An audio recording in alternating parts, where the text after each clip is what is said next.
Morning, everyone. The meeting will now come to order. And first, I want to welcome and thank our outstanding panelists for joining us today at today's hearing, which is entitled The Role of Climate Research in Supporting Agriculture Resiliency. Now, after brief opening remarks, members will receive testimony from our distinguished witnesses today, and then the hearing will be open for questions. Let me start with my opening statement. I really can't thank you all enough. Climate change was the very first hearing I opened up with as I became chairman a few months ago. And it is clearly one of the most significant and important issues facing our nation and the world today. So after brief opening remarks, we'll have members also question, and we'll open it up for that at that time. And let me just start out by saying climate change poses a threat to our ranchers, our foresters, and the production of our food, of our fuel, of our fiber.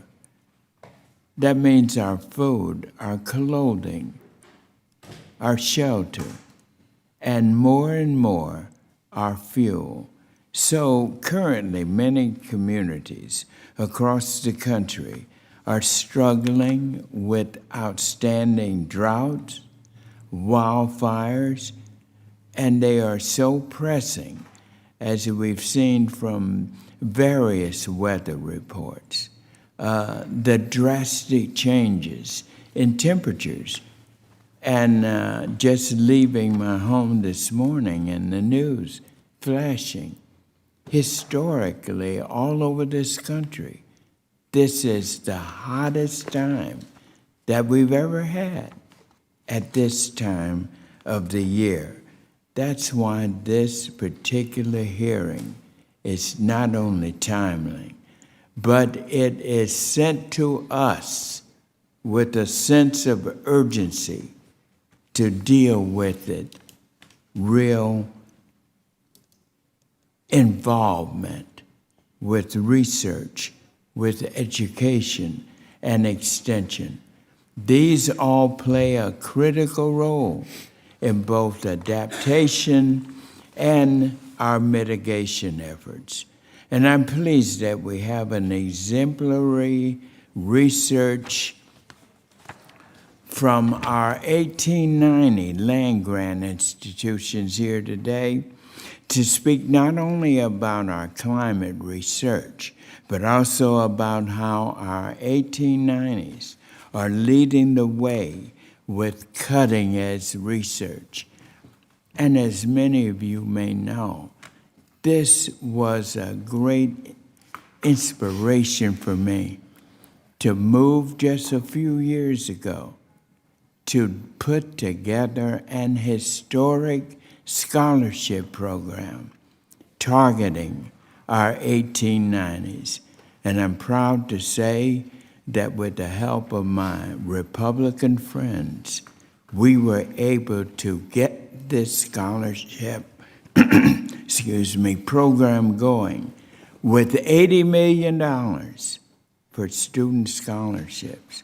And now, not only that, with this upcoming Farm Bill, we're going to make an additional amount of $100 million and make our scholarship program at the 1890s permanent.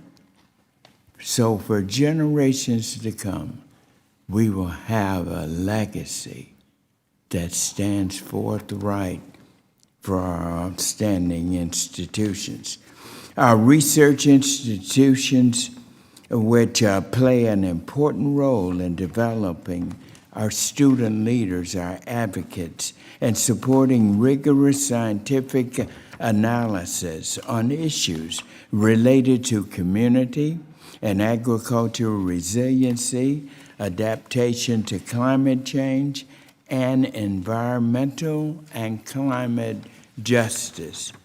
This is so important because, ladies and gentlemen, recent EPA analysis found that harms from climate change disproportionately impact our underserved communities, which are least able to prepare for and recover from climate-related disasters.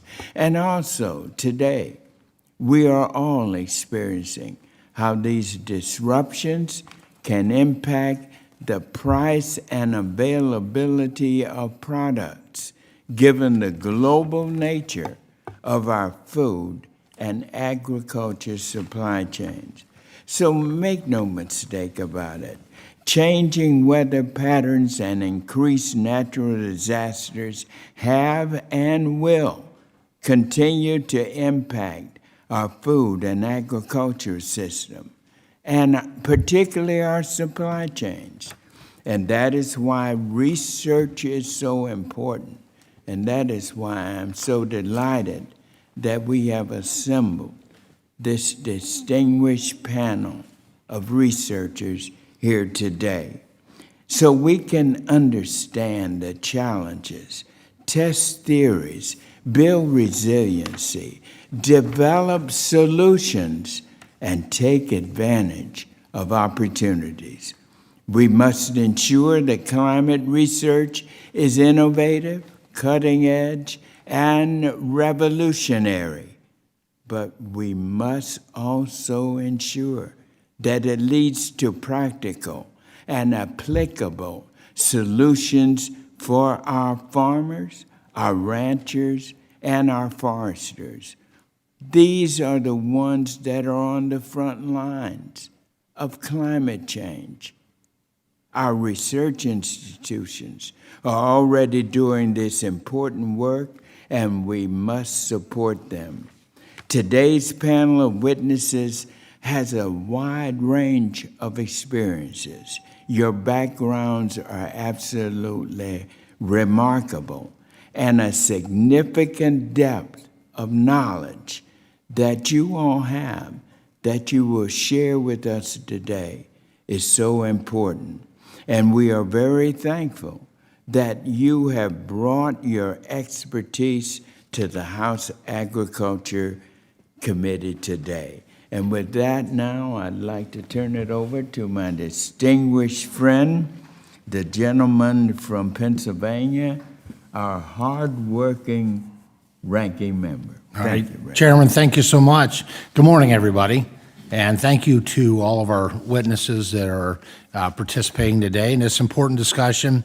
You know, whenever I discuss, not just discuss climate solutions, but what guides me when it comes to climate and agriculture, I try to follow a principle-based approach.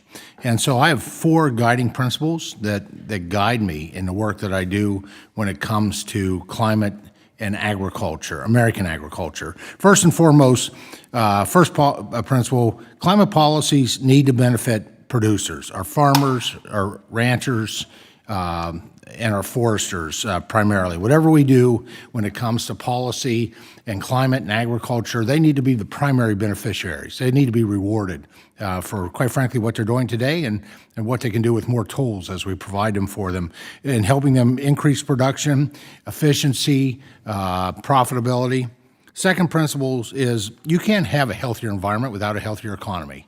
That is the fatal flaw of many proposals that have been floating around here for a couple years in Washington, such as the New Green Deal.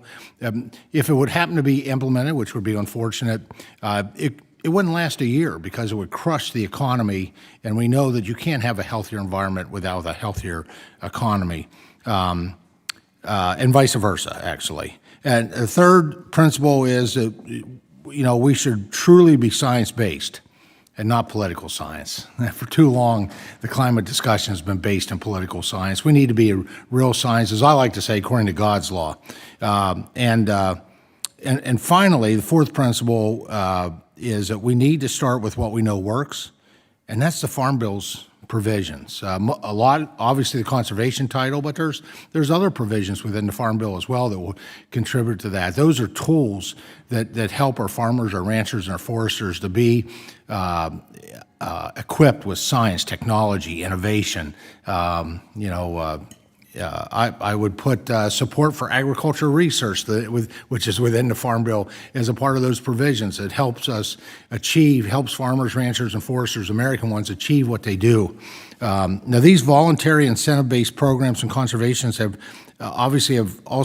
proven to be effective. However, it is important to note the impact the research title has on understanding and forming conservation practices.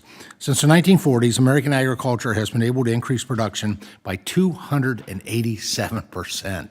It's amazing. It's the most productive agriculture in the world, while total farm inputs have remained mostly unchanged. Now, this is an amazing success story for our farmers, ranchers, foresters who are supported by the Farm Bill programs. One of our most effective, I think the most effective climate heroes, not just in this nation but anywhere in the world, is the American farmer, and I include ranchers and foresters under that title. They are,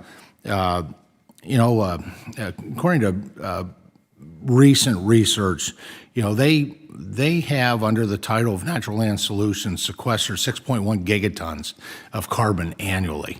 And I'll be honest with you, I was never really sure how big a gigaton was. But to read a little deeper into that research and get into the weeds of it, it turns out that we sequester every bit of carbon that's emitted on those natural land, what they classify as natural lands, so that's farming, ranching, forestry, plus an additional 10.1%. Which is just absolutely amazing and just reaffirms the role of what American farmers, ranchers, and foresters are doing today, and we need to further equip them. But they truly are, although they've traditionally, by some, have had a bullseye on their back that literally says climate criminals. That should be replaced with the mantle of climate heroes. And that's largely because American agriculture is defined by science, technology, and innovation, and our productivity has increased 287% since the 1940s. I love the research out there, and so I'm looking forward to building on more research findings as with all of your testimony. But the research today that shows that if today, on this day, on June 15th, 2022, we wanted to reduce greenhouse gas emissions around the world, truly the only way to accomplish that with the tools that are out there today is for American farmers, ranchers, and foresters to produce more and export it overseas because of the nature of our productivity and our application of science, technology, and innovation. Now, we all know that American agriculture provides the safest, most sustainable, and most efficient food and fiber supply in the world, while some countries have lower environmental standards, worse labor conditions, and fewer food safety considerations. And by promoting policies that continue to increase American productivity while reducing inputs, we can displace the production of those less efficient countries and reduce global emissions from the agriculture industry. As we look to address climate solutions, we should be focused on programs and policies that unleash American production, provide certainty, increase profitability, and foster innovation. And I don't think there's been a better time in the world history to unleash that innovation. Thank you to our researchers, our land-grant universities, the scientists that help us develop those new tools. We also need to ensure that we are avoiding burdensome regulations like the rewrite of WOTUS and proposed revisions to NEPA. And by doing these things, we can ensure consumers will continue to have access to a safe and affordable food supply, because I'm not sure with food prices going up in the past 18 months of 40%, that we're pushing the envelope on affordability for many American families. In fact, in a letter sent on Monday of this week to President Biden, I, along with Leader McCarthy and nearly 100 of my Republican colleagues, called on President Biden to end his regulatory assault on rural America, or as I like to call it, essential America, because everything that American families need in life comes from those rural parts of the country. So it truly is a more appropriate term to refer to what I always refer to as rural America as essential America. And earlier today, I introduced a bill that would force the president to change course and actually combat rising inflation and input costs while providing regulatory certainty to farmers and ranchers. Before closing, I want to reiterate what I stated at the climate hearing that kicked us off back in March, that I will reject complicating our programs and making climate the focus of every title of the upcoming Farm Bill reauthorization. For years, programs included in the research title like the Agriculture and Food Research Initiative have been funding projects that address major issues impacting the agriculture industry and benefiting the environment without being specifically limited to climate change research. That being said, I'd really once again want to thank our witnesses for taking the time to be with us here today. I'm looking forward to hearing your testimony and benefiting from that experience and perspectives. And thank you, Mr. Chairman. I yield back. Thank you, Ranking Member. The chair would also request that other members submit their opening statements for the record so witnesses may begin their testimony and to ensure that there is ample time for questions. Our first witness today, our first witness today is Dr. Thelma Velez. I hope I got that correct. Who is the Research and Education Program Manager for the Organic Farming Research Foundation. She's joining the hearing virtually from Sunrise, Florida. Our next witness today is Dr. Sylvie Bruder. I believe I got that correct. A professor and Wickersham Chair of Excellence in the Agricultural Research at Purdue University in West Lafayette, Indiana. Welcome, Dr. Bruder. And Dr. Bruder is testifying today on behalf of the American Society of Agronomy, Crop Science Society of America, and Soil Science Society of America. And our third witness today is Dr. Ali Furetz, the Endowed Professor of Water Security and Water Energy Food Nexus at Prairie View A&M University in Prairie View, Texas. And he hails from one of our wonderful 1890s land-grant institutions. Thank you. Our fourth witness today is Dr. Benjamin Holton, the Ronald P. Lynch Dean and Professor of Ecology and Global Development at Cornell University in Ithaca, New York. And our fifth and final witness today is Mr. Michael Vance, who is managing partner of Southern Reds, LLC in Gainesville, Texas. Mr. Vance is testifying today on behalf of the Noble Research Institute. I just want to welcome all of you, our distinguished witnesses, and now, without delay, we will proceed right to our testimony. And Dr. Velez, please begin when you're ready. Thank you. Chairman Scott, Ranking Member Thompson, and distinguished members of the House Agriculture Committee, I'd like to first thank you for hosting this hearing on agricultural resilience and climate research, and for providing me the opportunity to share my expertise. I've been involved in agriculture and food systems research for over 15 years, including various projects working with USDA programs and offices and alongside pioneers in sustainable agriculture within the land-grant university system. And I've also conducted research in mainland US as well as abroad in the US territory of Puerto Rico post-Hurricane Maria. Today, I'm speaking to you on behalf of the Organic Farming Research Foundation, OFRF, where I am the Research and Education Program Manager. OFRF has been working closely with researchers, organic farmers, and policymakers across the US for over 3 decades to understand the challenges organic farmers face and to provide the research and educational tools they need to help them thrive.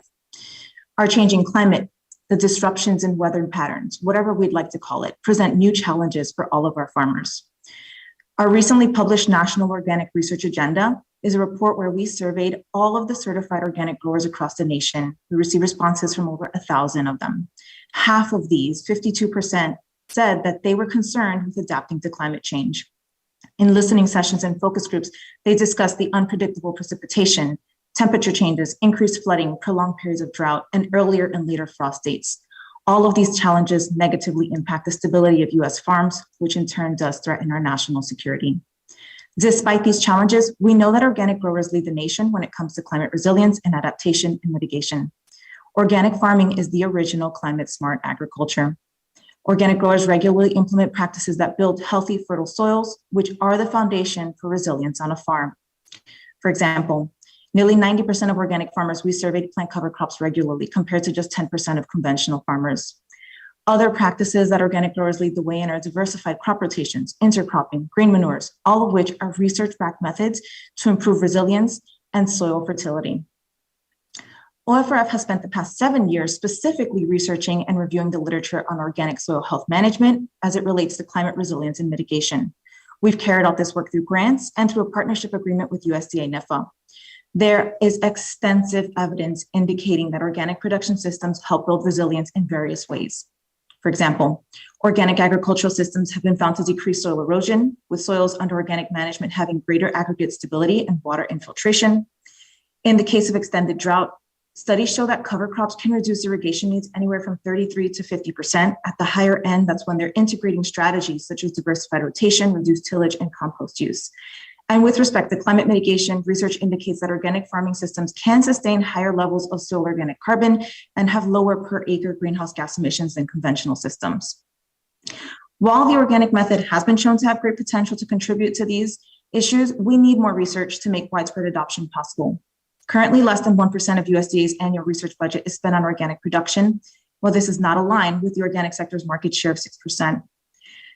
NIFA's Organic Research and Extension Initiative, or AI, the Organic Transitions Program, ORG, as well as the ARS, Agriculture Research Service, and Sustainable Agriculture SARE program have supported hundreds of studies that help both organic and conventional farmers.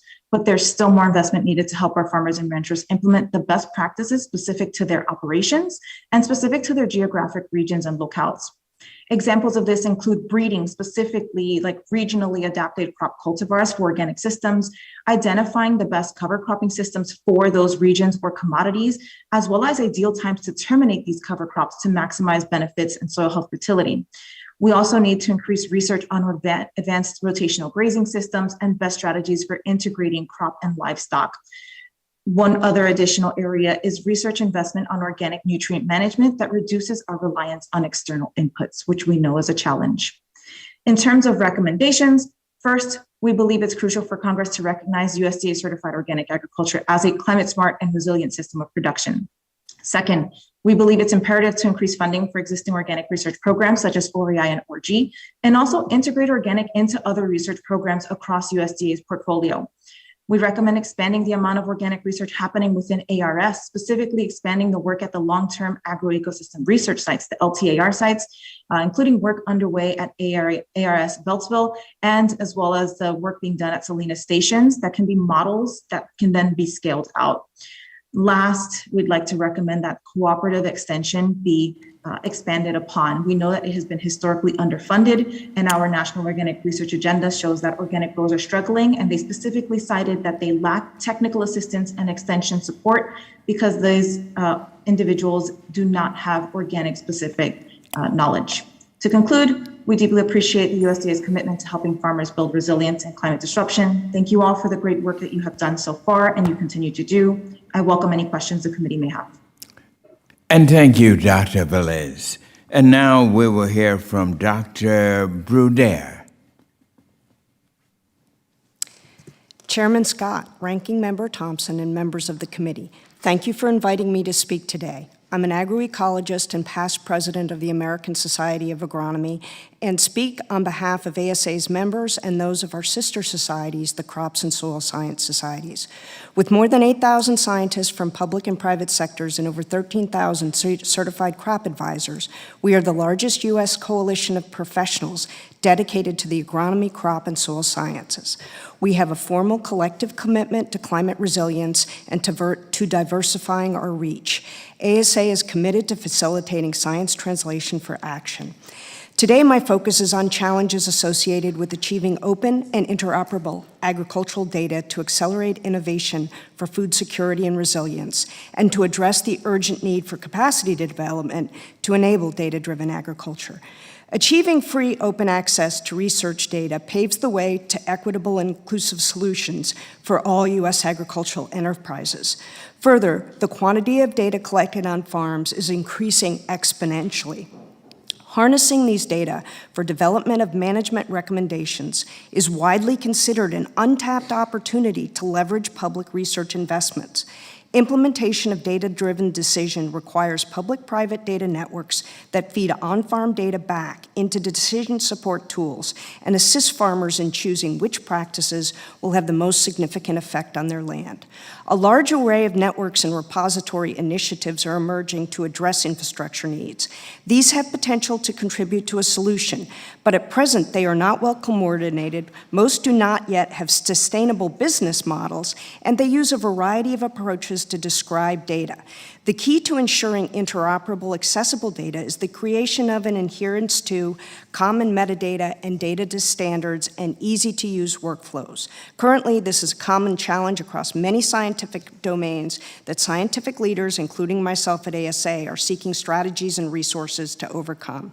USDA competitive grants programs can and have supported the development of new architecture, tools, and apps, but these short-duration funds target innovation and currently cannot finance long-term maintenance of data infrastructure. With colleagues, I have analyzed the data stewardship and its approaches, and we have proposed the USDA Research, Education, and Economics Office provide leadership in conjunction with AgARDA, which was envisioned to have the authority and investment needed to facilitate open research data.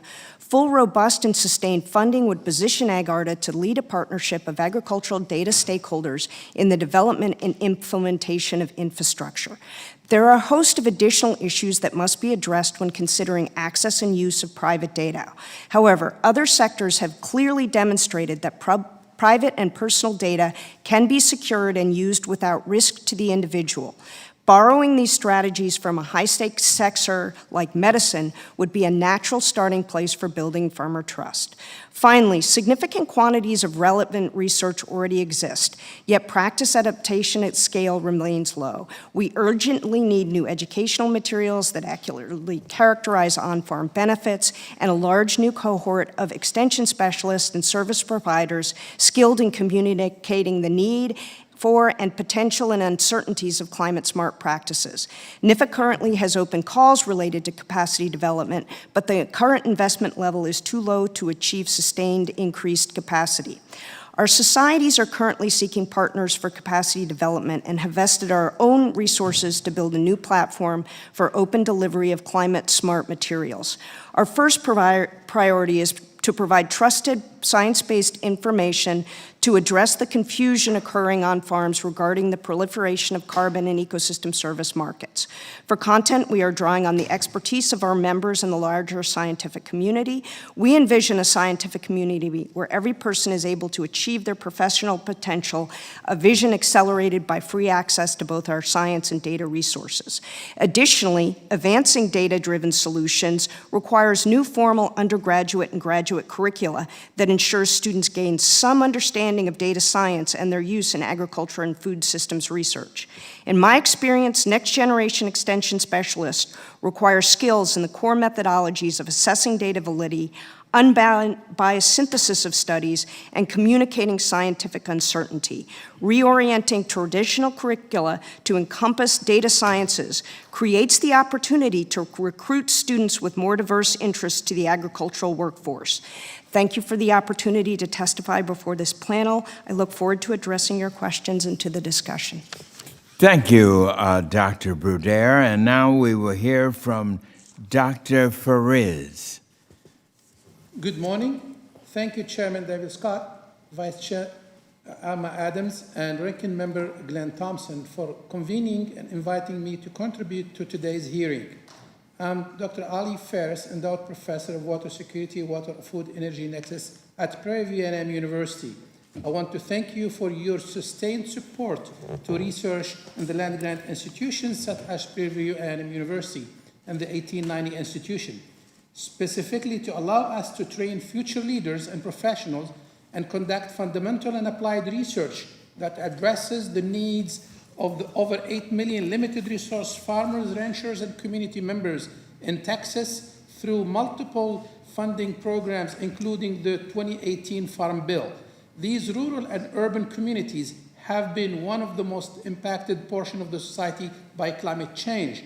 Through the continued support of Congress and the extraordinary effort of leaders of this committee, PVAMU and the 1890 Institution have been conducting state-of-the-art research while training limited resources future leaders to address evolving needs of the U.S. population.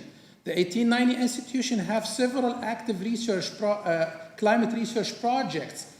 For instance, at Prairie View A&M University, I'm leading the Get Ag Smart project, a U.S. NIFA-funded project in collaboration with colleagues from Texas A&M University. We have been working on building capacity in smart agriculture technologies to train Texas underserved communities and support them start high-paying careers in this area. Through a second NSF-funded project, I'm jointly working with colleagues from the University of Texas at Austin, training over 30 PhD and MS students in the area of water, energy, food, and climate change. The U.S. has been the global leader in research and development investment. The new economy is research and innovation savvy and dominated by tech companies that continuously benefit from research and innovation, including agriculture, that heavily rely on research and innovation in its mission to meet ever-increasing demand for food, fiber, clean energy, and ecosystem services, while facing an array of climate change-induced challenges that have been compounded by the pandemic and regional wars in crucial food and energy influential areas.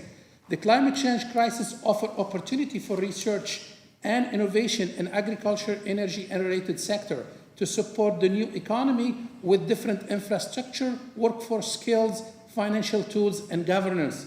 As a result, new career will arise, a new market will develop. Embracing this new economy will result in the thriving of the U.S. economy, where small and minority businesses and individuals will play a significant role. Agricultural research and innovation help the agricultural sector overcome many of its challenges, including the soil and water conservation efforts triggered by the 1930s Dust Bowl and the Green Revolution that benefited from the effort of legendary agronomists such as Dr. Norman Borlaug. Although agriculture is a major greenhouse gas emitter, it is looked at the sector that can not only reverse its course, but also can mitigate substantial amounts of greenhouse gases via carbon sequestration in soil and biomass through the adoption of effectively proven management practices. It will help the U.S. achieve its emission reduction goals, strengthen its resiliency to climate change, and strengthen its global economic leadership.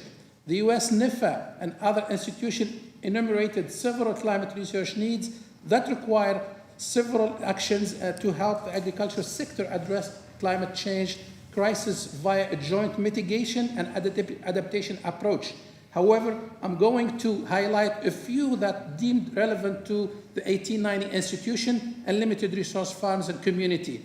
Adequate funding to support and develop climate smart practices and technologies, addressing water security, stronger support for research and innovation to develop tools and practices tailored to limited resource farms and community, support public-private partnership and international collaboration between U.S. and international academic and research institutions and industries. I encourage Congress to support robust funding increases for the 1890 land grant program so that we can make even more positive impact on our country's citizens through our research program.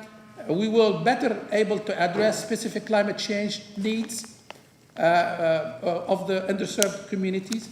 I look forward to answering questions from you and the committee members in the question and answer section. And thank you for allowing me. Thank you, Dr. Furris. And now we'll hear from Dr. Holton. Great. Chairman Scott, Ranking Member Thompson, committees, members of the committee, and everyone participating today, thank you for holding this hearing. The critical role of climate research to bolster our food and agricultural systems.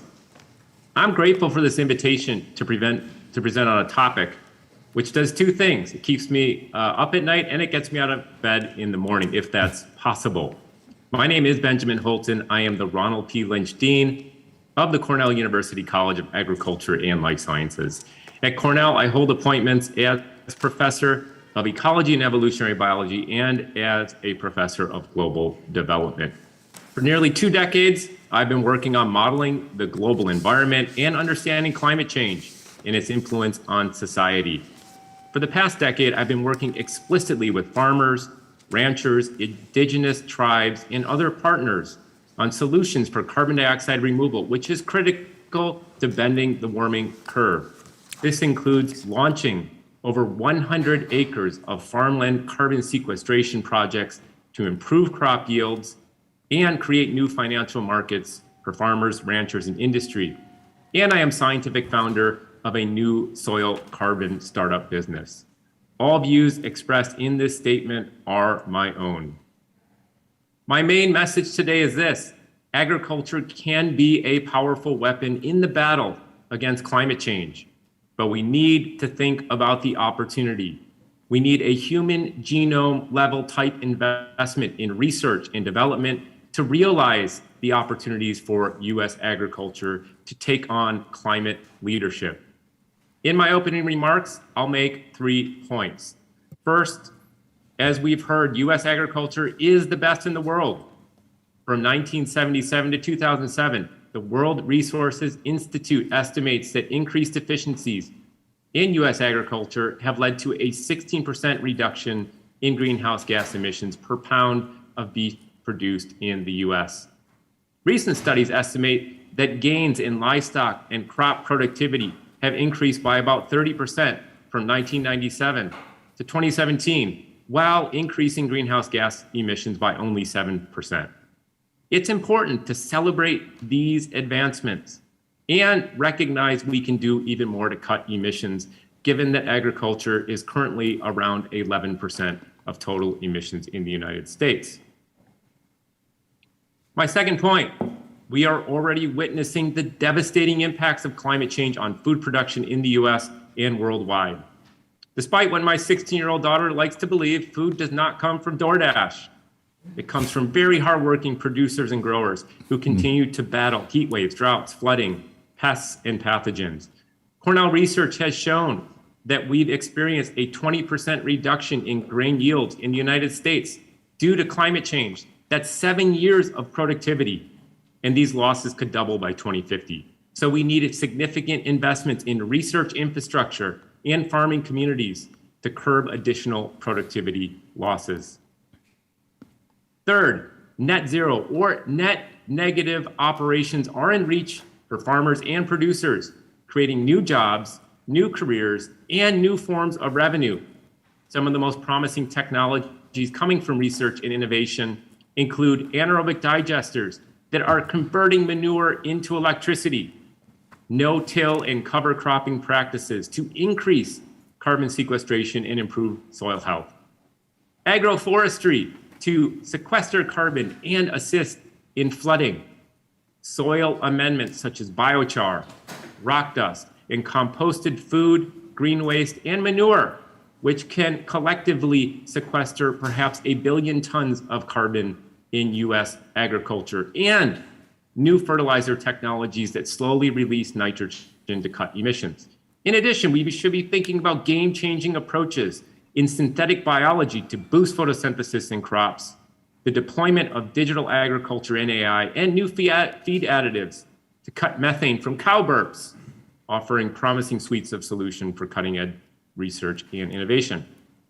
These points in mind, if we make significant R&D investments across federal and state agencies to incentivize university, public-private partnerships, I envision a future where U.S. agriculture leads in climate solutions, with carbon as a central commodity to uplift rural communities while producing even better food with fewer environmental impacts.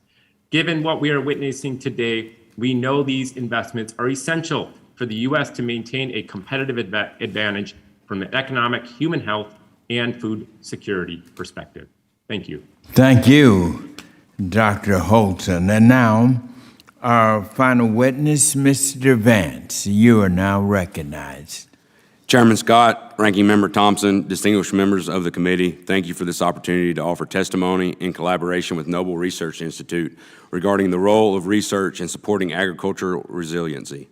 To provide context for my testimony, it is important for you to understand the environment in which I work, the nation's grazing lands.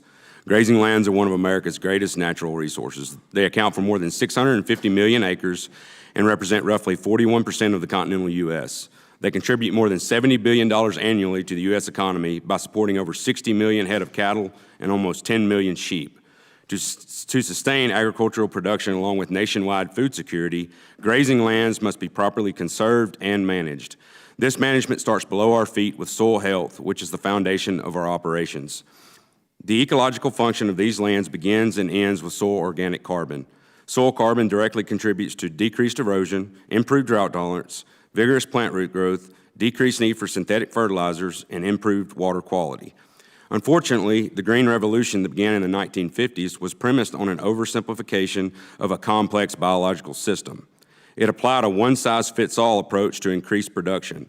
Since that time, our agriculture industry and the research to support it has focused solely on the chemical and physical characteristics of soils with little to no consideration of biological interactions therein.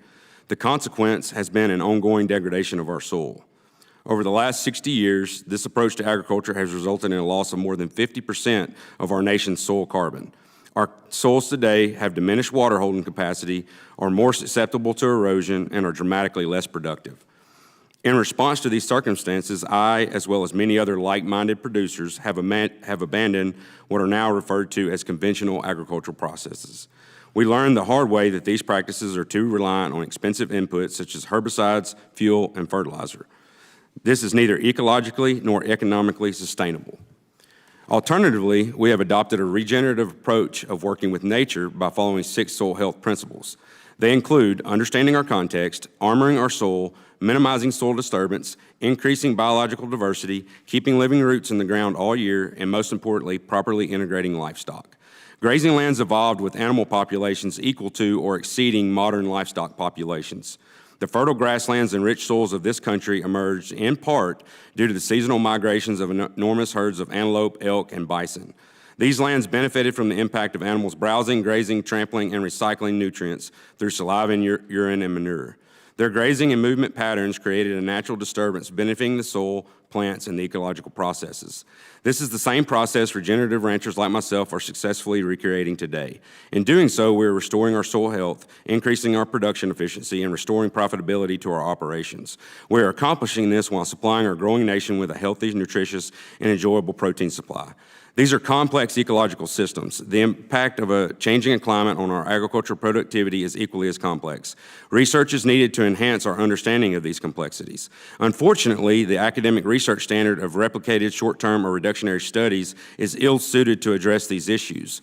These studies attempt to isolate and analyze a single issue within a complex and variable ecosystem.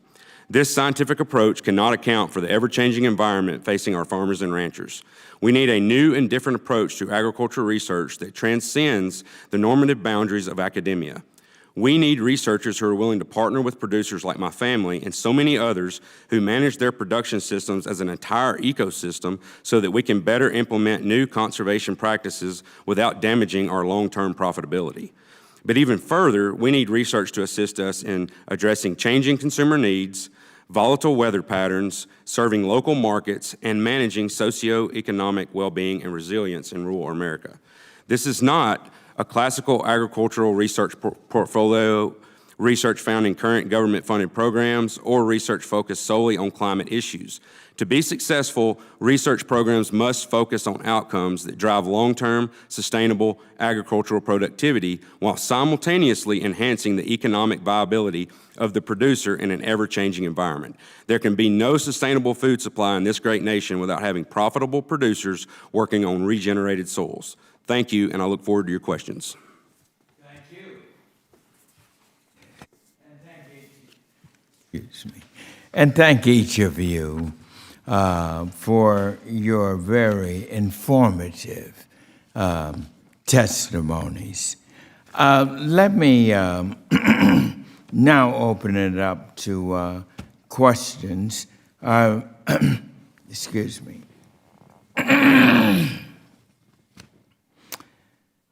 At this time, members will be recognized for questions in order of seniority, alternating between majority and minority members, and you will be recognized for 5 minutes each in order to allow us to get to as many questions as possible. And again, let me remind members to please mute your phones until you are ready to speak. And let me begin with the questions here. Dr. Flores, let me ask the first question. Our 1890 land-grant institutions and other minority-serving institutions are playing a very critical role in conducting cutting-edge research on human issues related to climate change, as well as agriculture resilience, mitigation, and adaptation.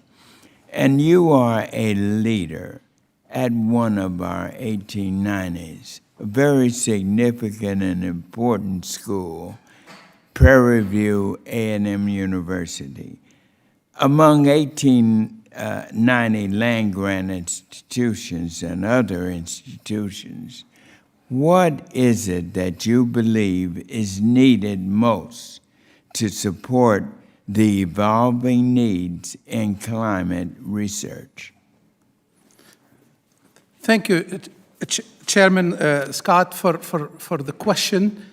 As you mentioned, Prairie View A&M University and other 1890 institutions play a greater role in educating and finding solutions that are needed by minority and limited resources, farmer, ranchers, and communities.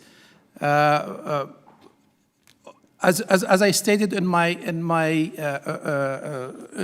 testimony, this is a new area that we do have needs for new infrastructure, for new support, because we cannot solve issues of the future, issues that are really need high technology with old technology, with crumbling infrastructure, with infrastructure that cannot, doesn't have the internet, for instance, doesn't have the connectivity that you need, doesn't have the laboratory or the equipments that are needed to conduct cutting-edge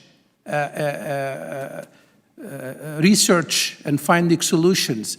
So we need support, financial support on this to allow us to do the greater challenge, to solve the greater challenge that we are facing, and to be able to train the future leaders, the future, and empower them with cutting-edge technology so that they can be able to find the solution, that they can be able to use this technology. I give you an example. For example, we're talking about clean energy. There is a new area called agrivoltaic, where we need to grow and we use the lands that are used for energy from solar energy. So these lands needs a new way of looking and how to manage them to both produce energy and at the same time continue their vital role in producing agriculture, be it for crops or animals or combined. Thank you very much for that, and I know our scholarship program is helping you all greatly there. Dr. Holton, you mentioned two phrases that I would love for you to explain. You mentioned something you referred to as human genome. What is that? Great. Well, thank you so much for the question. So what I'm thinking about here is the opportunity for agriculture to not only assist in adapting our food supply, promoting food security, but turning carbon into a commodity. And I think we need to imagine this problem differently than we ever have before. Classically, we might have a funding program that goes through NIFA, USDA, ARS. We might have other agencies thinking about various aspects of life sciences and carbon. What if we think bigger at the level of what we did with the Human Genome Project in the early 90s, which resulted in a constellation of experts working together across universities, pioneering solutions and learning quickly from one another, and infusing that mentality into what we think can happen with agriculture if we have research, science, and verification tools to turn carbon into a commodity and assist in adaptation. So it's more of reframing our thinking around something that promoted an incredible collaboration within academia, within industry, and then resulted in many breakthroughs for human health. Thank you very much on that. And now I recognize the gentleman from Georgia. Mr. Austin Scott is recognized for 5 minutes. Thank you, Mr. Chairman. And I am from Tifton, Georgia, the home of the National Environmentally Sound Production Agriculture Lab. And so I've seen some of the great work that comes out of that institution. And I do think that we can and should do a better job of taking care of the environment. I do think that we also have to be very careful that we make sure that the science is there before we do things that reduce the amount of production agriculture that we have in this country. And Dr. Trudeau, in August of 2021, you were tapped by EPA Administrator Regan to serve as a member of the EPA Science Advisory Board Agricultural Science Committee. This board's authorized to review the quality and relevance of the scientific and technical information being used by the EPA, review EPA research programs and plans, and provide science advice as requested by the EPA Administrator and advise the agency on broader scientific matters. And I want to speak to specifically the issue of recommendations on production agriculture when I get to this next part of the question. The actions from this administration's EPA, ranging from, what they've done on crop protection tools and the politicization there, attempting again at waters of the United States. How much does Administrator Regan consult the Science Advisory Board and its Agricultural Sciences Committee on which you sit when making these decisions? And how much is the impact on agricultural production weighing into the recommendations and the decisions? Thank you for your question. I have to preface my response by saying that at this point in time, I was appointed last year, but the EPA has only just started meeting again. So the Science Advisory Board has so far met twice this year to discuss, including the waters of the United States. How much does the EPA use our advice? I'm not on the other side. We have the authority to look at questions, the Science Advisory Board does, or look at the quality of the science that is being used.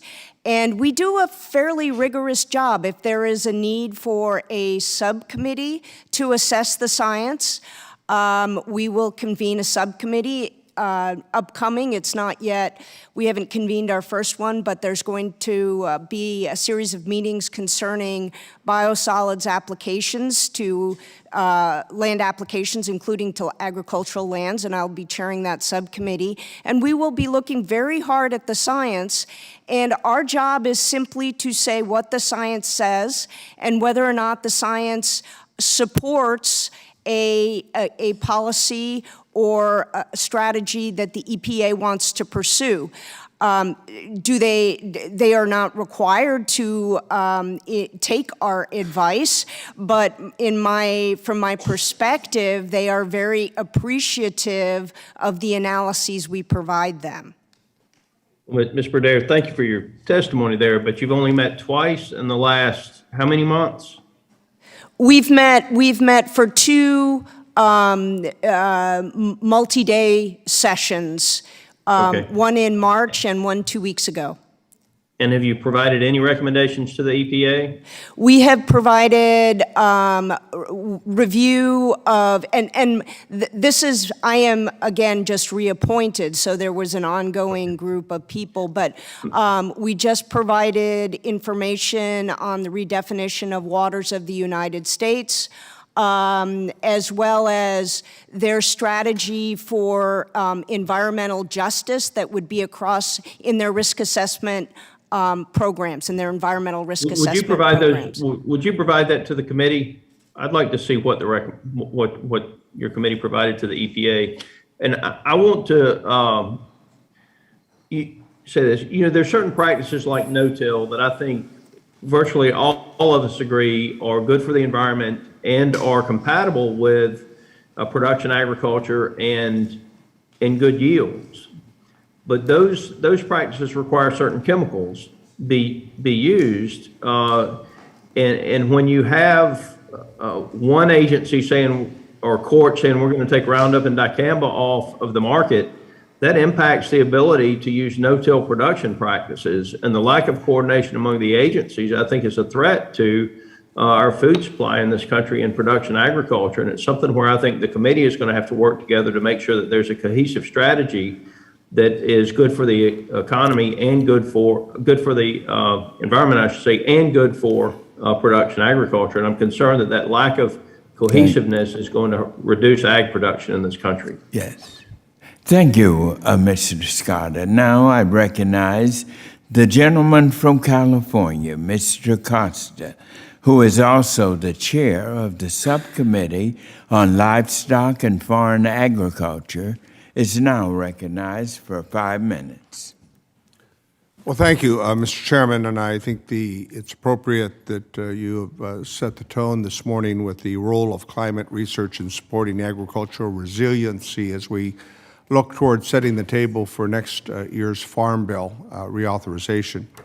And it's not only our land-grant universities and our 1890 schools in which you've been a leader in promoting these scholarships in an effort, but I would also add a lot of state universities that have specialized in agriculture in many parts of the country. Certainly in California, we have universities like Fresno State, my alma mater, Cal Poly, and others that are leading agricultural schools that also are doing important and valuable research.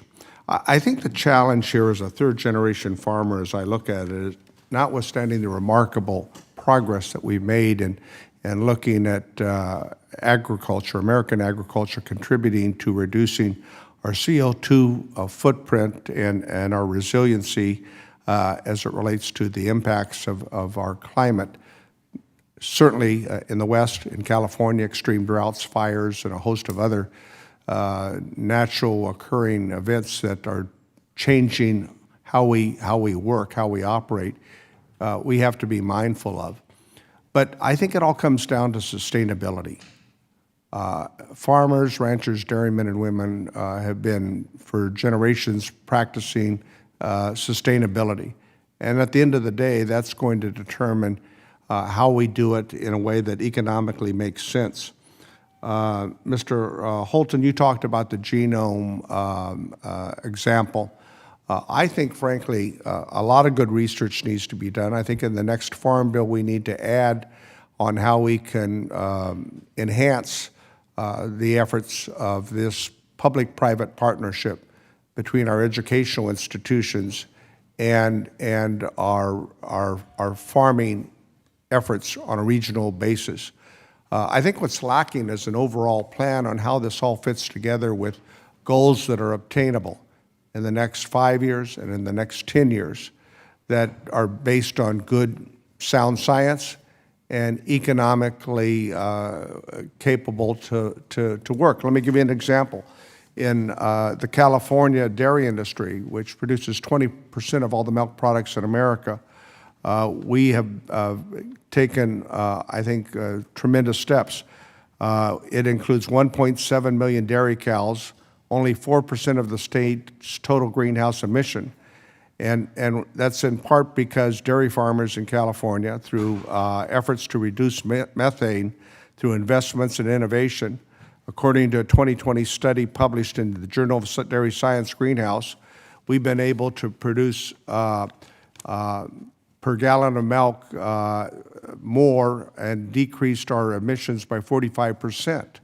The use of aerobic digesters has really made tremendous advances for natural gas or hydrogen fuel that has driven much of this project. We have over 206 digesters in projects capturing methane from 217 dairy farms, with 89 digesters currently in operation. Over the next 25 years, collective dairy methane reduction projects will across California include digesters and alternative manure management projects are estimated to reduce more than 55 million metric tons of greenhouse gases. Think about that. That's an annual emissions reduction of equal to taking more than 500,000 cars off the road. The list goes on, and Mr. Chairman. I ask unanimous consent to submit this article for the record because I think it is an example of what we can do when we work together. But I'll go back to any other witnesses without objection? Yeah, without objection. Thank you. I got ahead of myself.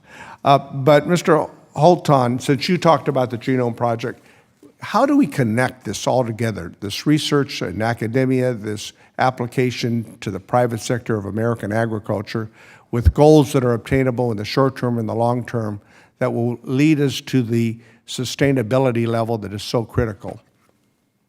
Great. Well, thank you for the question. I believe that the best pathway is one where we demonstrate opportunities using sound science, working hand in hand with the private sector, with extension, and with government policies that are going to underpin the opportunity to convert carbon into a commodity, to verify that carbon is being absorbed from the air and going into the soil. And through that refinement process across regions, set up as teams within a constellation, I believe we can make incredible progress on this challenge. So that would be one way to start thinking about the solution sets and how they can convert into opportunities as quickly as possible. And thank you for that. And now the gentleman from Illinois, Mr. Davis, is now recognized for 5 minutes. Thank you, Mr. Chairman. I first want to start with a quick question for Dr. Broder. You're on the EPA Science Advisory Board. How long have you been on the board? I was reappointed late last year. How long have you been on before the reappointment? I was on for a session previously, 2014, I think, through 2017. 2014. So you were on 2014 to 2017. Yes, that's correct. I passed a provision in the 2014 Farm Bill to allow someone from production agriculture to have a seat on the EPA Science Advisory Board. Has that provision been implemented? Do you have somebody? Yes, there was a representative. In fact, he was a colleague from Purdue. Okay. Who was appointed back at that point and joined the Science Advisory Board. And that person's still on? I think it's shifted to somebody else. So, but there's somebody from production Yes, agriculture? yes, yes. Is that next person somebody also associated with academia, though? I would have to check for you. I'd I appreciate think that. so. I'm fairly certain. Yeah, that's been my concern. I mean, my provision was to get somebody outside of academia, somebody within production agriculture, to be on Yeah. the board, to be that voice, and it seems that that's not taking place. Well, but please don't. I mean, I can't tell you off the top of my head who's You on don't the- remember the background of every individual No, you served sorry, with? no. Oh, man. Okay, no, I jest, of course, but I would love some feedback and be able to work with you and the Science Advisory Board in the future to really put production agriculture's ideas forward. So thank you for responding to my question, Doctor. I just want to be blunt about this hearing, though. I can't think of a more tone-deaf hearing to be having today. Talking about resiliency should be in the context of inflation and global supply chain issues that have caused food prices to skyrocket. They are the highest they've been in 40 years. Inflation is over 8%. Gas is over $5 a gallon. We refuse to make people get back to work, and yet here we are once again discussing climate change in this House Agriculture Committee. Tomorrow on the House floor, we're going to vote on what I think should be called the Bait and Switch Act. The bill will pit industries against each other before the good parts are sent to die in the Senate, getting the hopes up of industries who can contribute to solutions to the problems our local communities are facing. And yet, here we are again, we're discussing climate change. People aren't going to be taking summer trips when gas gets to $6, $7, or $8 a gallon. And that's exactly what the Biden administration ultimately wants out of this climate crisis that they've manufactured by banning domestic energy production, or the radical left likes to call it the Green New Deal. Conversations about infusing conservation programs with money because people think that it's woke to talk about climate change is a solution in search of a problem. The programs being discussed here today can be used to combat the supply chain issues we're seeing, to bring down costs and ease these issues, and we aren't discussing that either. Until this administration focuses on moving people forward, lowering gas prices, tackling inflation, and disincentivizing the COVID gravy train, these problems are going to persist.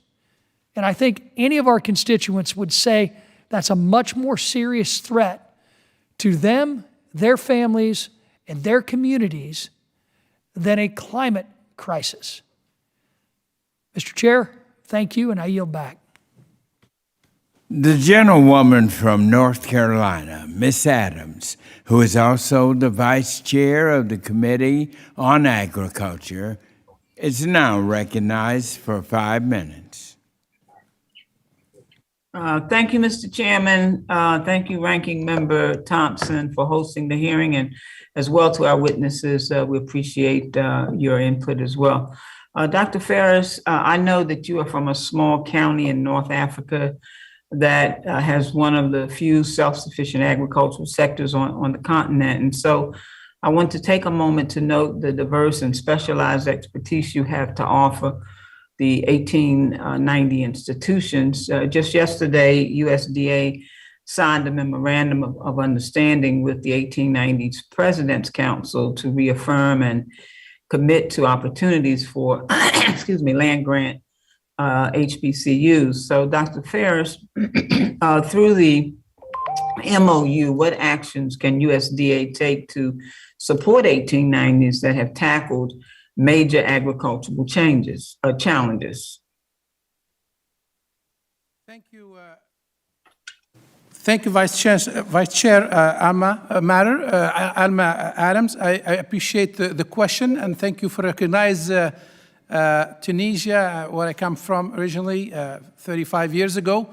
I think I'm very happy to see that there is this MOU between USDA and between the 1890 institutions. I think it's there is opportunity here for us to support the great work that 1890 institutions are doing in training future experts and future professionals who are going to address these climate change, who address equally our food security, our energy security, and our health security too.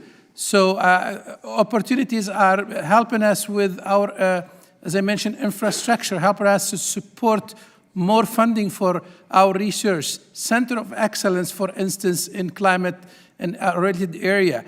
More scholarship for our students so that these limited resources, first generation colleges can attend colleges and can have jobs in this new and vibrant economy that is shaping up. These are some of the few ideas that come to my mind now, but I will be happy to add more to this discussion and help in the process of supporting this MOU and this collaboration further with some crucial and critical steps that we can take. Okay, so let me ask you, and thank you for that. So to follow up, what kind of work have 1890s embarked on to promote and protect water quality and security in the agricultural sector? Can you repeat that question again, please? What kind of work have the 1890s embarked on to promote and protect water quality and security in the ag sector? Well, we have been working in different areas of that area. We have been working on how to optimize irrigation for different crops, how to make use of rain-fed agriculture and minimize the use of pumping of water, how we can curb soil erosion and enhance soil health so that we can minimize the erosion of our soils and also protect our surface water and groundwater issues. So these are some few work that we have been doing in this area that are aligned with water quantity and quality protection. Thank you, sir. Let me move on to another issue. Dr. Velez, good to see another OSU graduate here. You work with a population in the climate resilient space. Organic growers are in the forefront of implementing climate neutral practices. We know that agricultural lands hold tremendous capacity. So I'd like to make sure that we're doing so in an efficient way. So given the research that you've done, do you have any thoughts on how we can make sure that producers have the tools they need to remove carbon efficiently? Thank you, Ms. Adams. I really appreciate that question. I think one of the most important things that we can focus on beyond just the research, which I do think is important for organic research to get out there specific to climate resilience, mitigating greenhouse gases, sequestering carbon, it's really important to invest in extension and education. And so we have recognized and we've heard from a lot of organic growers that they do not have the extension support that they need when it comes time to adopting new tools and technologies. And so if we can invest more in cooperative extension, which is already historically underinvested, and making sure they're prepared to support organic growers as well to adopt these. Thank you. I apologize, but I'm out of time. Thank you so much. Thank you, Dr. Adams. And now the gentleman from Nebraska, Mr. Bacon. Thank you, Mr. Chair, and I appreciate all of our panelists today. We appreciate your expertise and you sharing it with us. A couple comments up front, and then I got one or two questions. But I was raised on a farm in rural Illinois. It's still in the family. And in this capacity, in the job I'm in today, I get to visit with Nebraska farmers and ranchers all over the state. And I know firsthand how serious they take conservation. They know that the health of the soil is vital to their future, the future of our industry. When you go to the ranchers, they'll tell you the most important thing that they look at is the health of the grass, because that's vital to the ranching industry. So I think we can credit our farmers and ranchers for leading the way on conservation. They know how important it is to them. I also would say, and just to piggyback with Mr. Davis's comments, when I talk to farmers and ranchers today, the number one issue is inflation. I was talking to some before traveling out here on Monday. Pesticides are 300%, and most of those key ingredients come from China. When it comes to fertilizers, they've also skyrocketed. Most of those ingredients have come from Russia. We have to restore these industries back in the United States, or at least with our key allies. We can't depend on Russia and China, for what's vital to our ag industry. So I just wanted to say that up front. My first question is to Mr. Vance. In your written testimony, you mentioned livestock producers are being vilified by academia and the government, which in turn causes irrational and irresponsible regulations imposed on the livestock sector. You mentioned specifically New Zealand and Ireland. Will you elaborate on these policies and why are they irresponsible and the impact they could have on our agriculture if they were implemented here? Thank you. Thank you, Mr. Megan, for the question. I'll state by saying we work with quite a few producers from Nebraska, from the Sandhills, and it's because that's a very regenerative part of the world. And so you definitely have some of the better ranchers in the country right there in Nebraska. Thank you. As far as New Zealand goes, what we've seen happen there with their tax on livestock, it's really unnecessary. And then also we feel like it's unrealistic. And it's something that if we brought into this country, it would be devastating. First of all, it would lower our production. So in environments like our own production system, where we are sequestering carbon, we would actually add to the problem if we took livestock out of our personal production model. Also, we would see drastically increased food prices, and so that creates a concern not only for me as a producer, but as a family of five, that's a major concern for me as well, because we're already seeing supply shortages on protein, and so if we're going to cut supply out of that food chain within our nationally due to these taxes, then we're definitely going to see that. The consumers are going to be the bearer of that. At the end of the food chain. The most disheartening part of that, though, is it's really disproportionate. The levies that they're placing on livestock in New Zealand, they're disproportionate to the damage that the livestock have on the overall damage to the environment, especially in respect to carbon. It's a very small carbon footprint there in New Zealand, but they're carrying the bulk of the demand to change. And we're starting to see that some in this country, and that's something we have to curb at some point. Thank you. Here's another question for you, Mr. Vance. Our productivity in agriculture since the 1940s has gone up 287%. It's incredible. And the inputs have been roughly the same. So we have really just led the way in the world for productivity, research, and getting more out of our land than anybody else can. Can you talk a little bit about what kind of research we need to keep pushing this down the road and even expanding this productivity? So first of all, we've got to have research that works hand in hand with the producer. It's got to be research that's very applicable and very usable. And so that research has to start on the ranch. It can't start in a small plot, on a university campus. It has to work hand in hand with producers so that when we implement those production practices, we are not misled. A lot of times now when we see practices that are being advocated for, nobody has proven them in a true production model, and so we're leveraging our own profitability when we try those practices. And so that's the number one thing we've got to see. But then also what we're starting to see in our style of production is we're actually seeing some land come out of not having any production for years and years, and it's coming back into production because private landowners, foundations that normally did not like to see livestock on the land because they thought it was a detriment. Now they have been educated, partly due to some research, that, hey, they can be good for the land, they're good for the environment. So we've had the opportunity to lease quite a bit of acres that are being brought back into production, and so that is one key component to adding back to the food. I'm sorry, I was just ran out of time. I appreciate your inputs. Thank you, Mr. Chair. Thank you. And now the gentlewoman from Ohio, Ms. Brown, is now recognized for 5 minutes. Thank you, Chairman Scott and Ranking Member Thompson, for holding this hearing today. And thank you to our expert panel for being here. Your perspectives are very helpful as we look ahead to the next Farm Bill. We know that farmers are on the front lines of the climate crisis. Extreme weather events like the devastating floods we have seen in the Midwest and wildfires and heat waves out west are already affecting the way our farmers produce and distribute food. These extreme events have also proved to contribute to inflationary increases in the prices of food and energy, saddling working families with higher costs and lower wages, property loss, and significant health problems. Dr. Velez, with all the extreme weather events we have been experiencing in recent years, many farms are facing crop losses and declining soil health.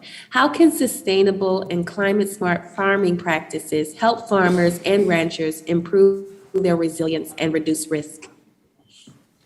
Thank you, Representative Brown. I think that's a very important question to tease apart. And the reason I say that is because our research indicates that organic agriculture is actually one of the most resilient when it comes to dealing with these disasters, the droughts, the wildfires, the flooding, the hurricanes, using sustainable practices, whether it's diversified crop rotations or cover cropping to prepare the soil. And so building soil health is critical.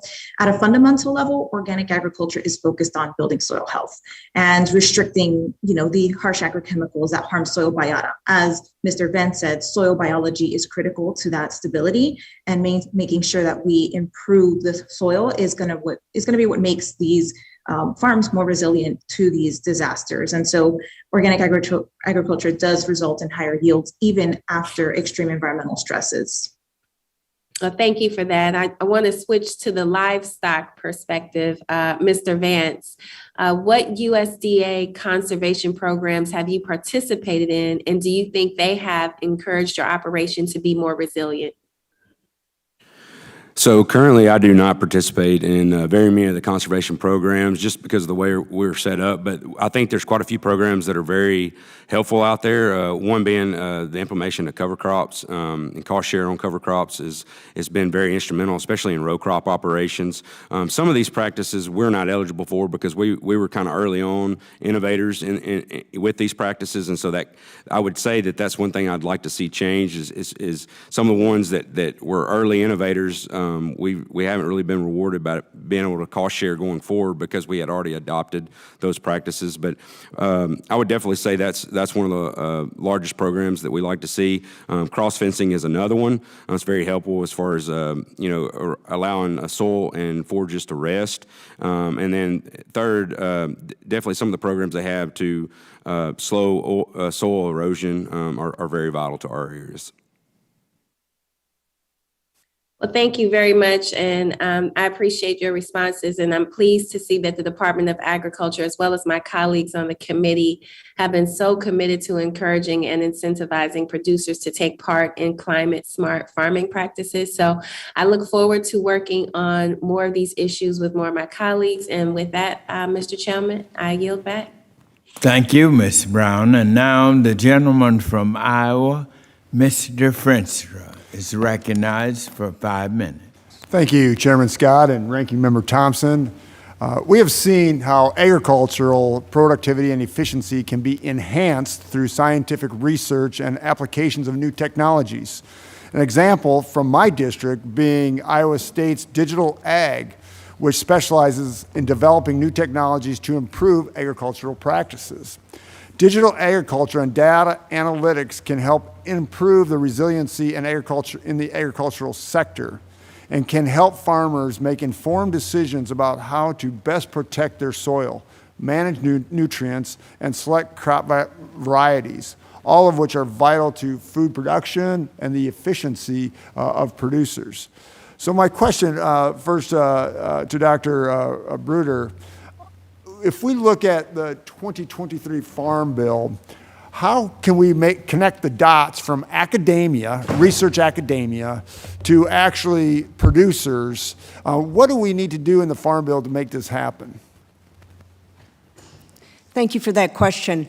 I think that anything that encourages the development of the next gen extension specialists who can actually deal with data wrangling, data analytics, et cetera, is hugely important. We just completed teaching a first-time course supported by a USDA grant on research methods and for synthesizing on-farm data, research data, that kind of thing. And our take-home message as instructors was students don't know what they don't know and what they need to know. Not everybody's going to need to be a data scientist, but we need technical service providers. And honestly, our undergrad programs too, people need to be more aware of the tools and how to use them to manage their enterprise. So that's on-farm as well as the technical service providers. Future farmers, I'll just add one more comment. We work in a case study with an extremely large consultant group in the Midwest, and they are hiring right now half agronomists and half data analytics people. And so we need to bring that capability to the farming sector. And from my perspective, it is the management on the farm, but it's throughout the supply chain. Yep, and I would agree with that. I mean, it really comes down to farm management, and there's minutia, right? We have all this minutia of data, and you brought up an interesting point that we also have for us, we have the Iowa State Extension, we have farm managers, so we have maybe the conduits. I sometimes get concerned that academia is running way ahead. I see this at Iowa State, which is great, but Joe, Mary, producer, has a hard time capturing it and then actually applying it.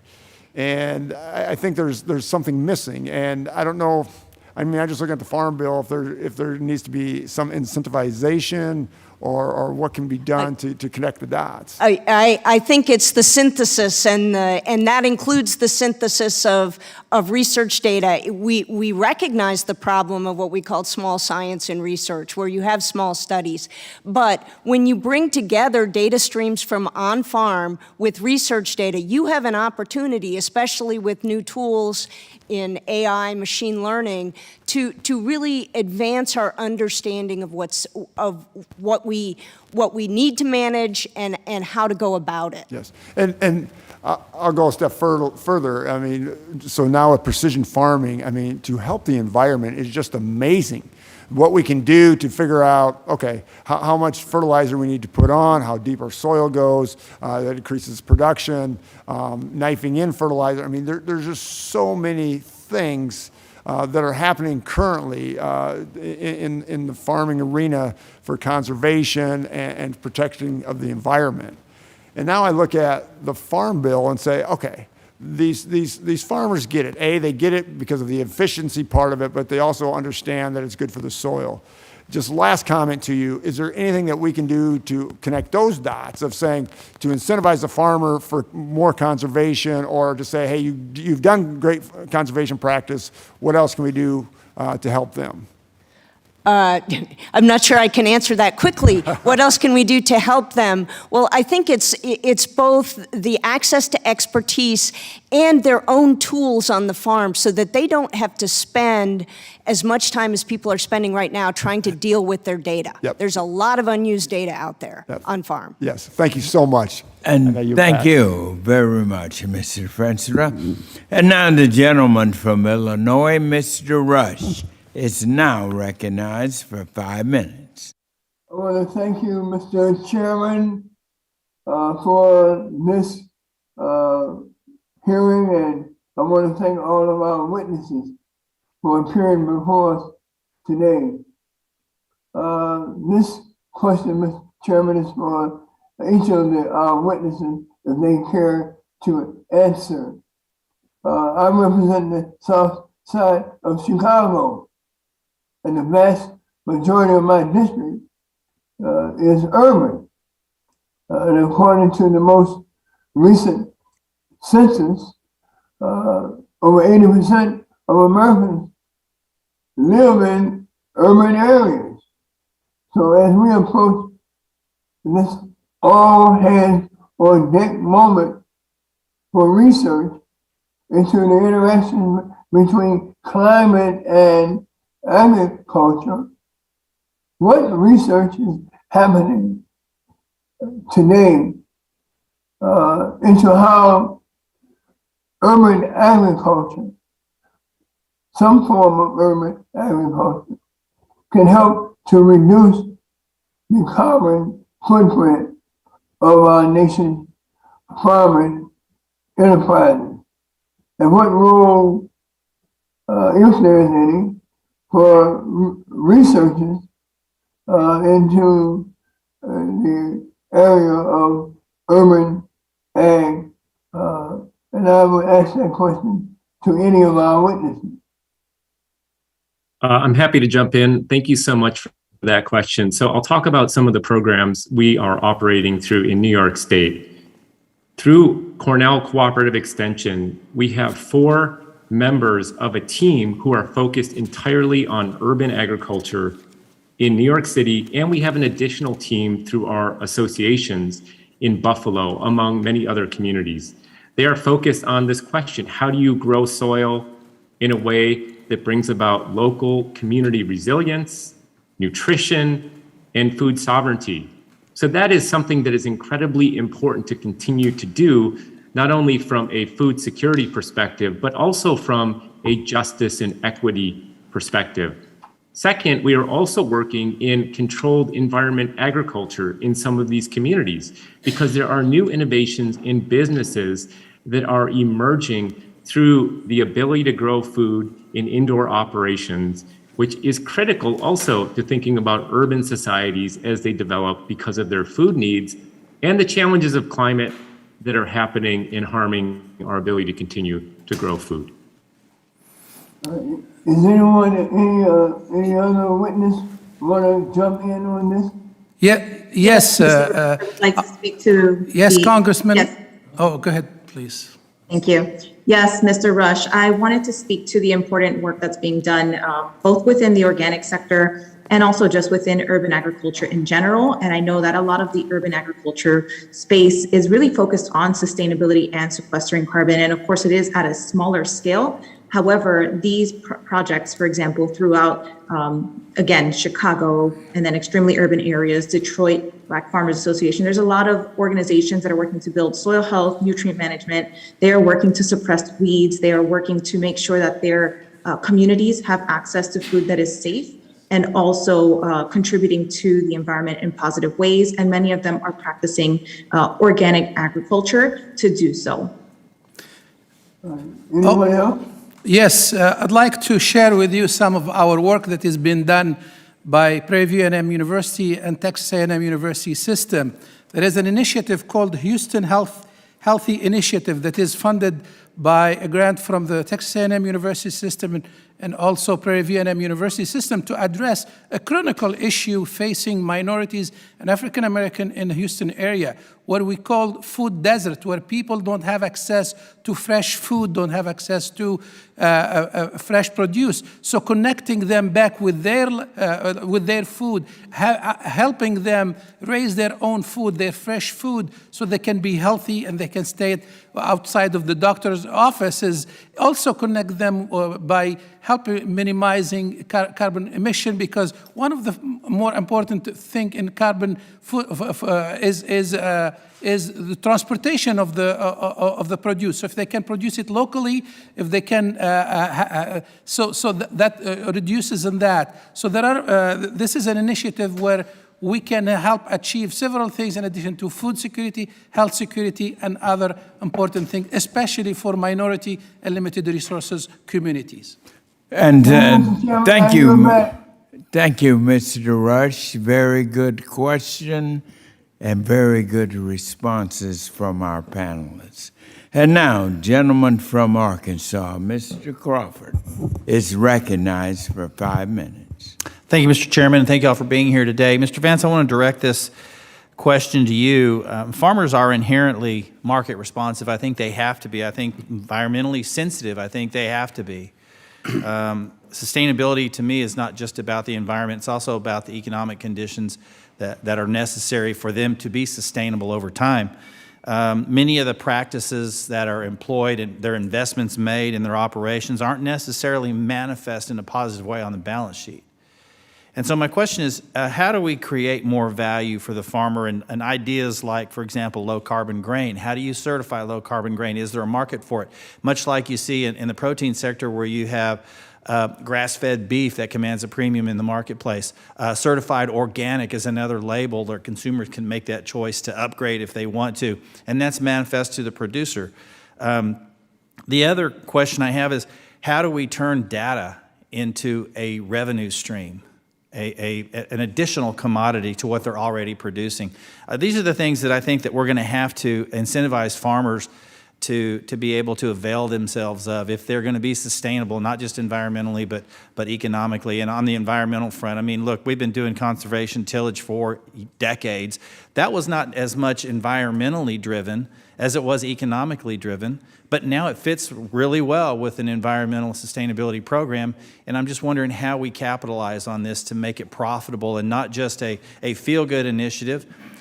Certainly it's a sustainability issue, but how do we make these things more of a return on those investments that they're making in the long term? Thank you for the question, Mr. Crawford. I fully agree with you. We're very fortunate to live in a time period where consumers are driven, the ones that can afford it are driven to pay for value in terms of what our climate footprint is and what our environmental footprint is. I think the main importance is we've got to have that verified. The data's got to be legit. And I think it's important for the producers to be incentivized through the consumers and not be demanded to implement certain practices, but be rewarded for those practices. And that way they can be economically sustainable in our operations. And so I would like to see research done to help us verify some of these processes, verify some of the data, especially when it comes to carbon and water. And we're already starting to see that. I've got producers that I work with that are already seeing their first carbon market checks, this year, which is remarkable. But even as a taxpayer, you hope that if that ever, you hope that stays in the private sector. And I think that's very important that it stays in the private sector. But the incredible thing about that is as long as our people want that from a political standpoint, they'll also should be willing to pay for it with their dollar. And so I think we have to take the data, we have to link it back to the land, and the kind of the offshoot of that, we're going to see more value go back to the land. So a lot of these producers, a lot of these large landowners that don't have any producers on their property now, I think are going to be incentivized, and we're already starting to see it there in Texas. They're being incentivized. There's value there, like for instance, carbon. There's value there for the producer and the landowner, and you almost split that value. And so we're going to see more an increase in production land, and honestly, behind inflation, loss of production land is our biggest obstacle. Let me throw something else out there. At various stages of crop production, there's carbon capture opportunities, correct? Yep, correct. So my question is, so we've looked at conservation through the lens of programs like CRP. Is there room for waivers or permits to produce on land that has historically been set aside for CRP and other conservation programs, whereby a producer can do those practices and do the carbon capture and still achieve the same goals in conservation, so that they can also increase their economic sustainability, their profitability? You're identifying a real barrier there. I mean, that's the awesome thing, that for so long we've been in this mindset that you can't have both, but you can, and the science will back that. And so, I think as we see more and more regenerative producers emerge, and we're definitely seeing that across our nation, like you can have significant livestock production without having any negative effects to other wildlife, like in a CRP program. Matter of fact, we lease a property in Wyoming, and one of the things we've seen there is because there hasn't been grazing out on some of those CRP properties, we're seeing a reduction in fallen crops on antelope due to a loss of palatability with mature plants that they can't utilize. And so I think the biologist that we work with on that property there, he's actually looking to do some research to identify if grazing would actually help the antelope. And I think that's the kind of things that we need to see emerge quickly and be able to apply those things. Thank you. I appreciate the feedback. Yield back. Yes, thank you. And now the gentlewoman from Maine, Ms. Pingree, is recognized for 5 minutes. Thank you very much, Mr. Chair, for holding this hearing, and thank you to all the witnesses. You guys have done a great job and had some very interesting testimony, and I appreciate the work that you're doing. My first question for Dr. Velez, from the Organic Research Farming Foundation. I really appreciate the work that you do. And coming from Maine, where we have a large percentage of organic farmers, we're particularly interested in this, and we're able to host Undersecretary Moffett in our district last week to talk about some of the concerns that our farmers are bringing forward, which are many. But we see them as sort of the original climate-friendly agriculture and want to be there to support the work that they're doing. I'm very engaged in this topic and introduced the Agriculture Resilience Act, really just to better empower farmers with the best available science and conservation tools and so many of the things that we're talking about today. But one of the portions of it is around climate research, and it would authorize the long-term agro-ecosystem research network for the first time ever, providing new funding, new research goals, and capacity to adapt to climate change. So I'm curious, from your perspective, what other research goals would you like to see in the long-term agro-ecosystem research network, see it prioritized as it relates to climate resiliency? Thank you, Ms. Pingree. That's a wonderful question. And it is indeed one of the comments that I made both in my testimony, verbal and written, is to expand the research and increase funding towards the long-term agriculture research sites within the ARS. And specific to climate resilience, climate mitigation, I think agronomic research on these stations and at these sites and across other USDA facilities and institutions really needs to focus on soil health and nutrient management. Within these sites, I'd like to see regional seed cultivar development, particularly for organic systems, methods for weed suppression that are less disruptive to the soil, particularly for these organic growers who already struggle with weed suppression. Integrated pest management systems. Something that came up in our national organic research agenda is that a lot of organic growers would like to see more work being done on crop livestock integration. They would also like to see more research on advanced rotational grazing, which may not be something that is going to be conducted at these LTA starts. But another thing is just to make sure that the connection between, so for example, at ARS in the Beltsville, Maryland station, they have these field days, and these field days are critical to get that research out to the communities and making sure that that is reaching extension and other education networks. Yeah, thank you for that. Each one of those are areas that we hear about and really want to expand the work that's being done, and particularly, as you mentioned in the end, making sure that some of the good research that's being done is available to farmers who want to make these transitions but need more technical assistance or advice along the way. I'm a big fan of the Sustainable Agriculture Research Education Program, SARE. I think it does really good work and provides some great opportunities to engage farmers in these practices. And I'd just like to ask anybody on the panel, what kind of research would you like to see SARE focus on going forward? Anybody want to tackle that one? I think I can try. There is a need for more integrated agriculture research projects where you have connection between more than one component. But what we have been doing is dealing with issue in a silo research mode. What we need to do is an integrated and a nexus approach where you can have when we talk about water, soil, plant health, animals contribution. So the integrated approach that will help us address the needs, because many of these topics, they overlap. There are some overlaps between them. So dealing with them in a silo mode is really doesn't help us. What we need is an approach, an integrative approach that address all these issues in one. So supporting that type of research, I think this is one of the issue that one of the suggestions that I recommend. Yeah, very, very good point. Anyone else? Yes, I'd like to advocate for more organic dollars within these SARE programs, or more organic folks on these review panels to make sure that organic is being represented within those spaces as well, and not just with research kind of devoted and segmented off into the OREI and ORG, but making sure that organic has its space within all of these programs. Very good point. I have Great. 20 seconds. Go ahead. I'll add just one other point that I think is critical to the Northeast region, and that as climate change continues to change, with warming about twice the national average, we are seeing more pests and more pathogens moving in to our tree cropping systems, and we need to find biodynamic solutions to these challenges. So really critical to get that research. And thank you both thank you. very much. And now the gentleman from Pennsylvania, Ranking Member Thompson. is now recognized for 5 minutes. Chairman, thank you so much. Thank you to all of our witnesses. We'll start with you, Mr. Vance. As the only producer on today's panel, I'd like to hear your perspective on research that increases productivity and profitability and how that research relates to the environmental co-benefits. Can you speak to that? Thank you, Mr. Thompson. Thank you for that question. I think there's a couple of things we can look at. One is if we're looking at soil health and we're increasing soil quality, we're going to see increased production.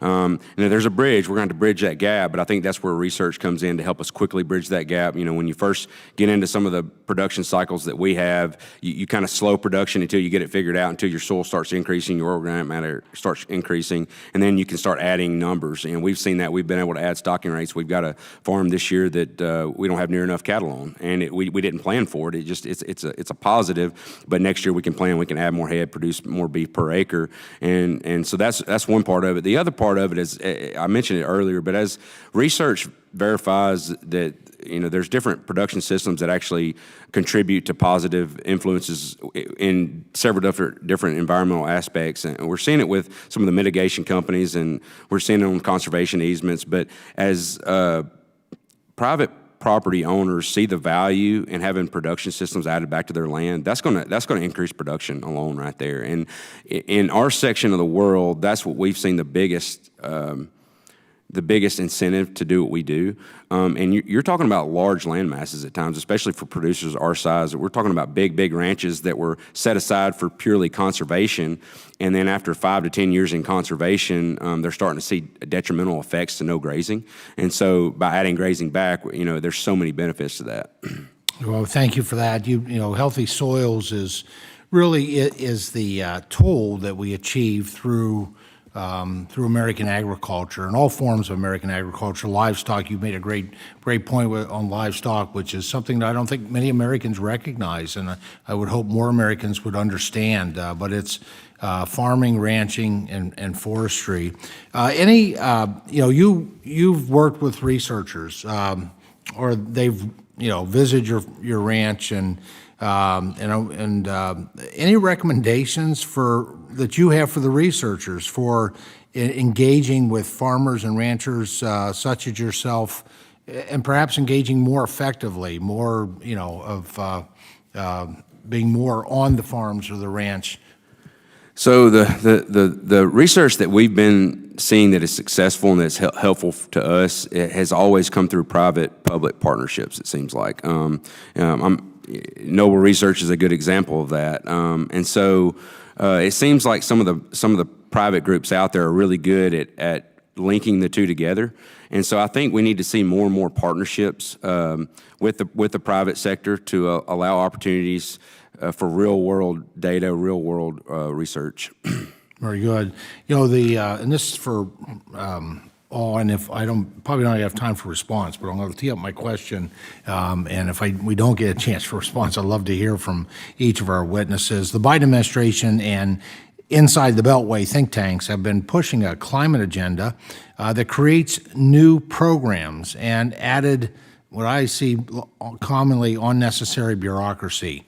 However, when you talk with those folks that are farmers, ranchers, and foresters, talk about climate solutions, they mention the importance of research, boots on the ground support, access to precision agriculture, and the need for broadband technology. It kind of goes hand in hand with precision agriculture. To me, this all sounds like assistance available within the Farm Bill programs. And for all the witnesses, is the solution as simple as doubling down on these proven programs? And what research is being done to further technologies and practices that we know are already working? And I apologize, I probably have just about 40 seconds for response from anyone who would like to take that, and then anyone else would love to hear in writing. Thank you. I'll take a quick stab at that question and just say that I think the research is really important for farmers, and as an organization, we try to connect as closely with our growers as possible and our constituents to hear their needs. And what we're finding is that, the research and doubling down on Farm Bill programs that exist are really important when it comes to mitigating climate change and becoming more resilient, but increasing the funding and also expanding programs so that there is more capacity for those growers to get that information is key as well. Very good. Well, I would just encourage everyone to check out the Sustains Act because it does that. Uses a public-private partnership, brings private sector dollars to expand more Farm Bill opportunities. And thank you, Ranking Member. That was a very good question. And I certainly would appreciate you all, each of you, responding in writing to the Ranking Member. Very good question, sir. And now, a gentlewoman from Washington, Ms. Schreier, is now recognized for 5 minutes. Thank you, Mr. Chairman. I first would love to focus on water issues, and thank you to our witnesses for being here. 2021 brought extreme temperatures and near record low precipitation to much of Washington state. And last summer, 96% of Washington state was experiencing drought. And this year, a cool and wet spring has brought some relief to many areas, but drought conditions persist in about half of my home state, including a few counties in my district. And our changing and warming climate is only going to bring more of these tough conditions for farmers. Washington State University, including the Tree Fruit Research and Extension Center in my district, is leading the way on research that will inform farmers and our agriculture industry on the best practices to face the challenges posed by a changing climate.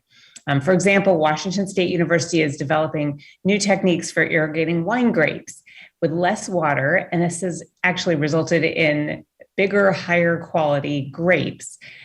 This can include the use of precision irrigation to inform the availability and timing of water supply, including options for managing projected shortfalls in future supply. It can involve the use of deficit irrigation where water is applied or withheld at specific developmental stages of the crop in order to conserve water without compromising growth.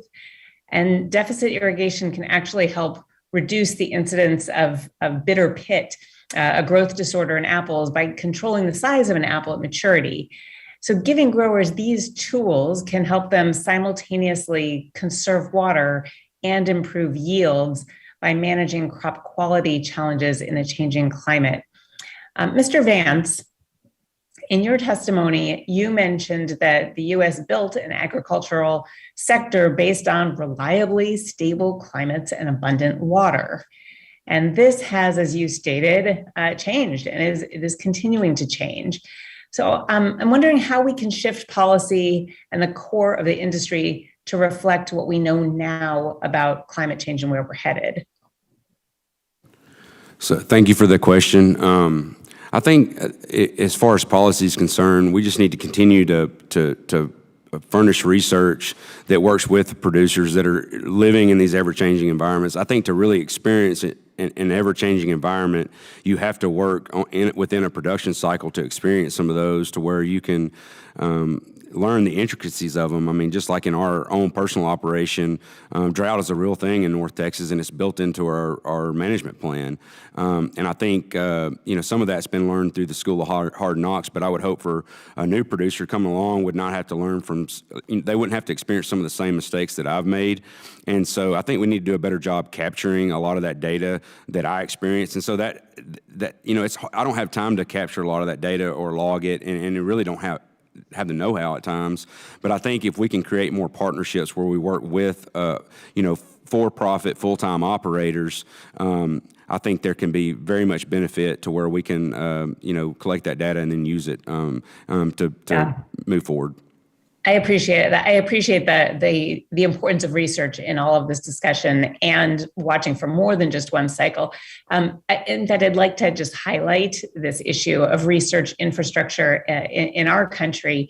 The ability, as you mentioned, for researchers to conduct experiments on plants under various environmental stressors is really critical for understanding crop responses to new climate conditions and those that might be coming down the line. And modern facilities can help researchers screen new crop varieties, and understand the impacts of a changing climate on those specific plants, including insects and disease pests. But 69% of research facilities at U.S. colleges are at the end of their useful life. Our research facilities not only generate solutions, but they aid in recruiting a whole new generation of scientists and innovators and agricultural leaders. And they have the potential to keep us at the forefront of international research and a real leader. So a multi-year investment will just reposition the United States for long-term success and competitiveness and leadership around the world. And this issue stays top of mind for me as the Appropriations Committee works on writing fiscal year 23 funding bills. And I will continue to push for research at our universities. Thank you, and I yield back. Thank you. And now the gentleman from Georgia, Mr. Allen, is recognized for 5 minutes.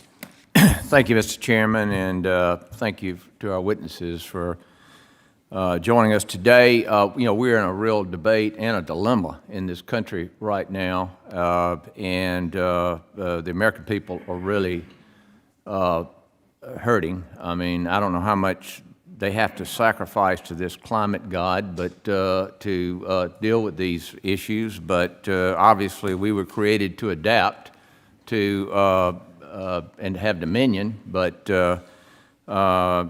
this thing's. I mean, the whole economy is upside down. And I mean, you've been in the grocery store. I mean, I was on the elevator coming up here today, and the talk on the elevator, and I didn't know these folks, was. Do you know how much I paid for eggs yesterday? $12 a dozen, Mr. Chairman. I mean, where is this going to end? And, of course, we have a war on fossil fuels, which has created a lot of this. And now we got this, we're going to have a war on, and to walk into a grocery store and see empty shelves and no baby formula? I mean, what is this country coming to? The American people are in fear of what's going to happen next. And so I think it's important that we have a serious debate on where this country is going.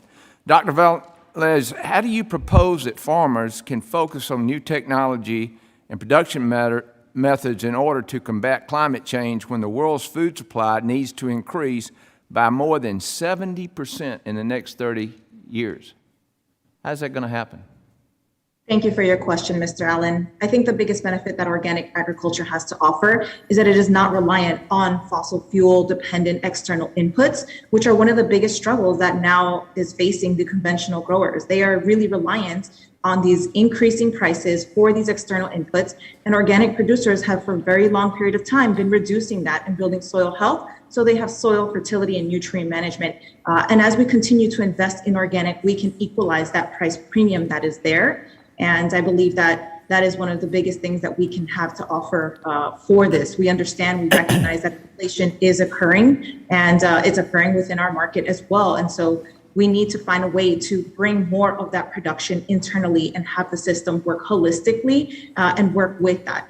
Mr. Vance said that as well. It's important to manage a farm as a system, and that system should have the resources within the farm operation. And that is the focus of organic growers. Yeah, but I can't get anybody to tell me that we can be assured that through this process that you're going to be able to furnish the needs of this for food and for this country. Like I said, 70% in the next 30 years. I've had nobody give me any kind of data that indicates that through these means and methods, we're going to be able to do this. We know the progress we've made over the last 30 years. Can you honestly state that funding, Ms. Dr. Valdez, can you honestly state that funding for climate change research and the innovation of new technology is more important than dedicating funding and research to increase the production amounts of our world's food supply, particularly when our national debt is over $30 trillion? Mr. Allen, I would like to follow up with findings, research that indicate that Organic systems that address climate change have similar or higher yields in some circumstances. This has been found from Rodale Institute's organic and conventional crop rotations. They have had similar yields over a 35-year period. And so when they are managed correctly, in some cases, the organic systems actually had better crop yields, 31% higher grain yield of corn during drought years. And so when we are faced with these climate conditions, the organic systems are performing better. Thank you. The issue of climate change is not only responsibility of the U.S. to solve. Dr. Fair, you mentioned the need for other countries to develop research initiatives as well. Can you tell us more about the likeliness of another country to devote funding or simply adopt practices? I think some of the issues that we are facing would be helpful to address them in a collaboration, basically a process. Other countries, I don't have the statistics before me here about what other countries are spending in research and development, but I think it's we need to synergize in certain areas where we can work with other countries in crops that are common. For example, if you take corn, for instance, we're not the only people who are growing corn. Right. We have other countries. So if we can work collaboratively or with other countries, that will be helpful to us. Yeah, well, I'm out of time, but I can tell you this. The American people have sacrificed an awful lot to lead the world in carbon reduction, okay? And we are far ahead of the rest of the world. Thank you very much. Now I yield back. Yes, and thank you, Mr. Allen. And you raise a very good point, Mr. Allen, and that's why we are addressing this high cost of food and fuel with our food and fuel costs bill that will be on the floor tomorrow. That is a leading priority of our Agriculture Committee. And thanks to C-SPAN, the nation will see we are very concerned, and we will move to bring down the high cost of both food and fuel with the inaction of our legislation, which will be debated on the floor of the House of Representatives tomorrow. And now the gentlewoman from New Hampshire, Ms. Custer, is recognized for 5 minutes. Thank you, Mr. Chairman. I'm so grateful for you and for this hearing, and I appreciate your leadership on this issue and your attention to climate change. As I often say, our farmers and foresters are on the front line of climate change. They're already experiencing the ramifications, and they will continue to. They feel the consequences of our changing climate long before other sectors are hit equally as hard. As such, they deserve tremendous credit for the work they've already done to take full advantage of farm and forest lands as carbon sinks. But of course, there's much more we can do, and I'm so pleased that the agriculture research, extension, and grant projects are continuing to make fresh progress in this space. A great example is the USDA's Hubbard Brook Experimental Forest in my district in New Hampshire. They provided top-notch analysis through their work studying New Hampshire's climate for the past half century, 50 years. They found that our average annual temperature has already risen a staggering 2.6 degrees Fahrenheit, that rainfall has increased, often in condensed periods of heavy storms, and that flooding has become much more common where I live. As challenging as these realities are, it's important for farmers to know what they are facing and that they have the tools to plan accordingly. We have an incredible opportunity to build this research capacity out in the next Farm Bill, and we cannot squander it. We must continue to provide incentives to help producers maximize the carbon capture potential of their land. So in that vein, Dr. Velez, we've seen farmers adopting practices such as reduced tillage, increased cover crops, crop rotation, and the integration of conservation measures. What is the role of research, education, and extension in shifting culture and supporting the adoption of these sustainable agriculture practices? Thank you, Ms. Custer. I appreciate the question. I believe firmly that one of the most important things that can be done is to build the connection between the researchers and the research that is being done and the adoption of all of these carbon sequestration practices, carbon mitigation, climate, recognizing that the research is out there. There is still more research that needs to be done to enhance soil carbon sequestration, but we also need to make sure that that gets into the hands of the people who are doing the work. And so this is why I will, again, continually push for more investment in extension and education, and in many cases, even creating, networks and hubs, because we have learned from our National Organic Research Agenda that farmer to farmer information is one of the best ways to share and spread new innovation. And so for adoption of innovation, diffusion of technology to occur, we need to be connecting more closely with the farmers, the growers, the ranchers who are doing these carbon sequestration practices to get that information out there and making sure that organic growers are being recognized for that great work. Great, thank you. And Dr. Bruder, let's zero in on this thread a bit more. You've done extensive research on the nutrient requirements of crops in changing environments and on fertilizer efficiency and balance. Can you speak to how soil health plays into nutrient demands and what the research has shown in terms of building soil health and ensuring appropriate nutrient balances for crops under changing climate conditions? So if I understood the question correctly, the research has shown that there's a pretty strong relationship between what you get in yield and the amount of nutrients required by plants. And those nutrients can be supplied in a variety of ways. Some of the strategies that we have result in more loss than others in terms of the portion that goes to the plant versus the portion that ends up in air or water. We need to increase, when you increase the soil's carbon, you increase the soil's ability to supply nutrients and to cycle nutrients. And so there's some very direct benefits of increased soil carbon to nutrient retention and maintained availability to plants. But the practices and the efficiencies are nuanced, and the research that has not always been done, but really needs to be done with farmers on farms, is to understand the environment by management interactions. Thank you very much. Thank you, and I yield back. Gentlelady's time has expired. And now the gentlelady from Florida, Ms. Carmack, is now recognized for 5 minutes. Thank you, Mr. Chairman, and thank you to our witnesses for appearing before us here today. It's a great topic, and I'm excited to dig in. But before we do, I do want to recognize the fact that tomorrow we will be voting on the lower cost or the Lower Food and Fuel Cost Act. Now, unfortunately, this bill is in name only and will do nothing to lower the cost of food or fuel, but rather increase them.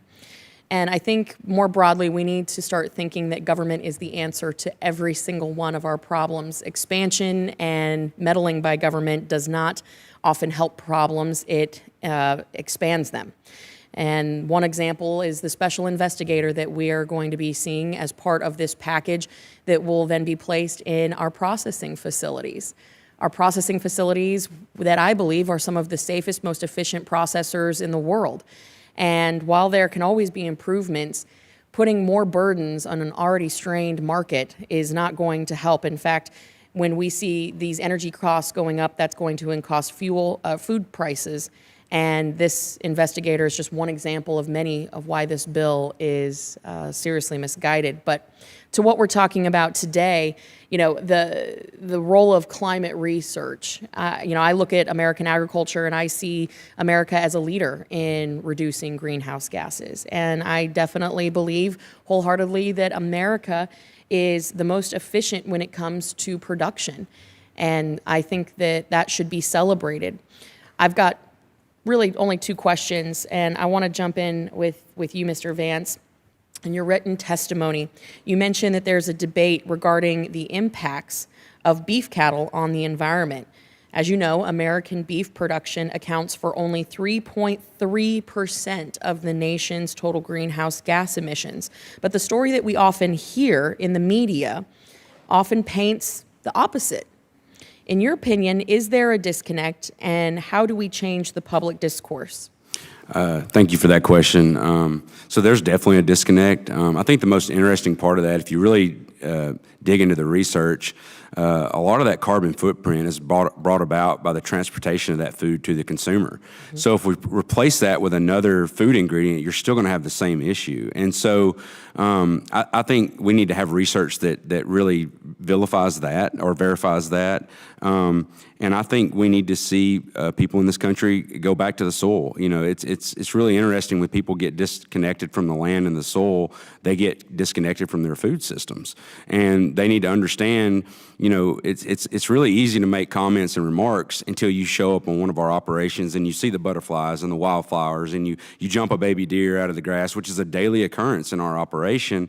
It's much harder to throw bullets at that point whenever you see what really goes on in our entire ecosystem. Well, and thank you for that. I mean, as someone who grew up on a small cattle operation and now represents the #2 state for cow-calf operations, I can tell you that our agriculture producers are some of the best conservationists around. So I'm really glad to hear you say that, and thank you for making that public. Dr. Velez, who I think is on the screen. In your written testimony, you mentioned that you have conducted experiments to help South Florida farmers sequester carbon and enhance soil fertility using biochar. Now, while biochar is not a recent innovation, there is an increased interest in using biochar as a natural climate solution. I am particularly interested in this coming from a state, a hurricane state, where debris is in abundance most times of the year. And so this is a very interesting opportunity. Can you talk more about these experiments that you conducted and how biochar can be used to sequester carbon? Yes, thank you for your question, Mrs. Kamek.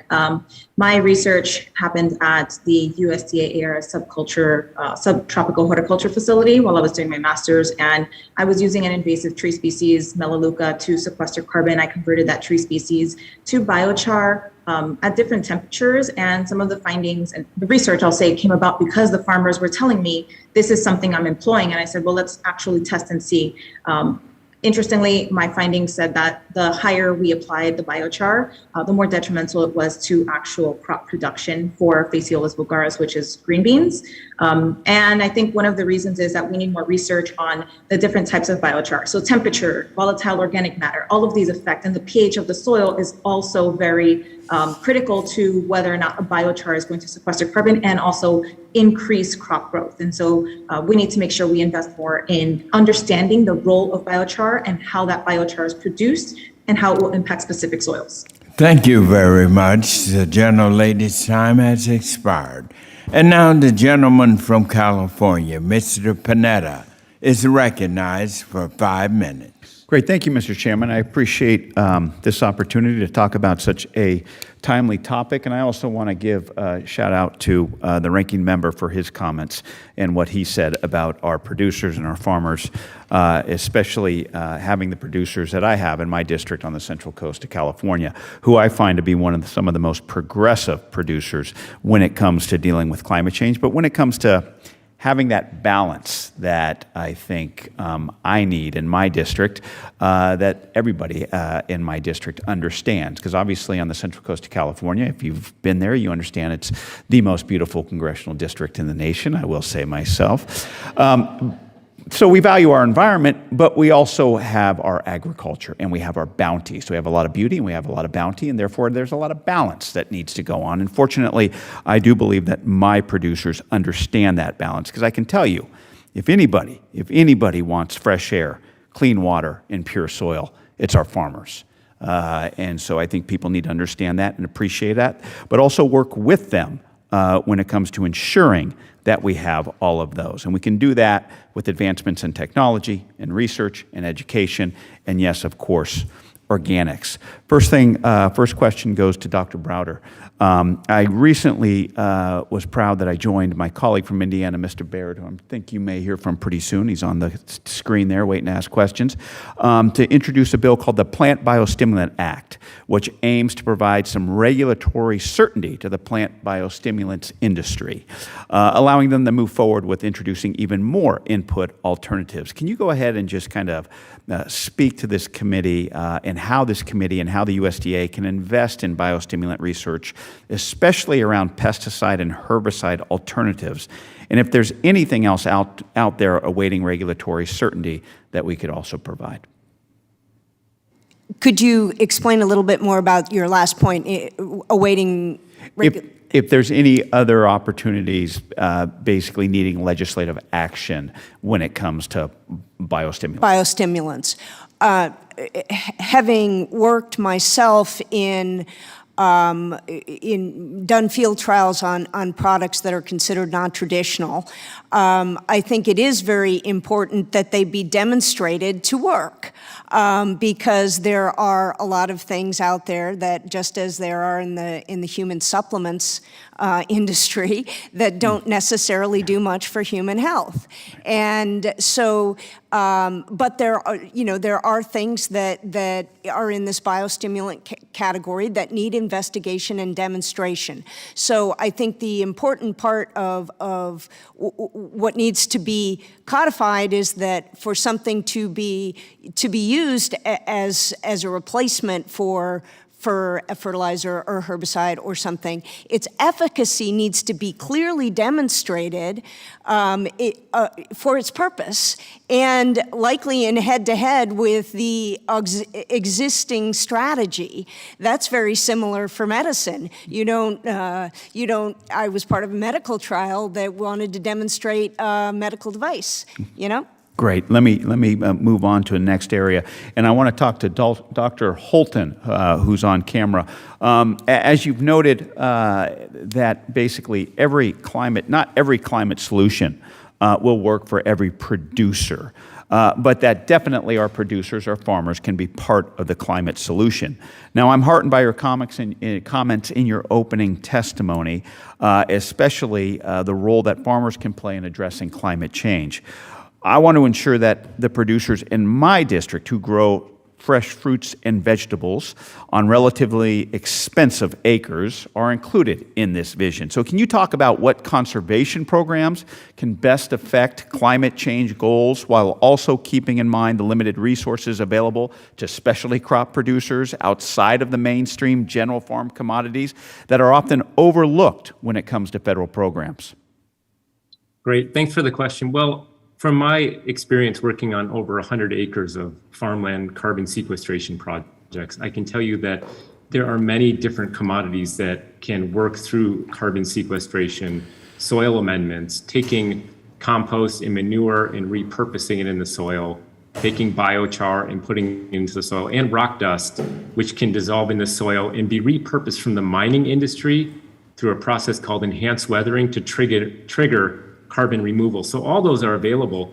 The challenge that I see is that the US has fallen behind China and Brazil in funding for research. And this is putting tremendous strain on our ability to translate knowledge, educate the next generation, and continue to grow our production systems through efficiencies and carbon sequestration. Great. Thank you. I'm out of time. I yield back. Thank you, everybody. The gentleman from California, Mr. LaMaffa, is now recognized for 5 minutes. Thank you, Mr. Chairman. To Mr. Vance here, I was looking at some numbers here on livestock in the United States. So the estimates were back in about 1800, we had about 60 million bison in North America. And currently we have approximately 9.5 million dairy cows and about 30 million beef cattle and probably about 500,000 bison. So that adds up to about 40. So we had 60 million bovine animals in North America in 1800. We have 40 million now. What do you think of those numbers when we have the vilification of the livestock industry being the cause of global climate change? Well, I can't speak really to the dairy sector, so I'll kind of stick with the beef cattle sector.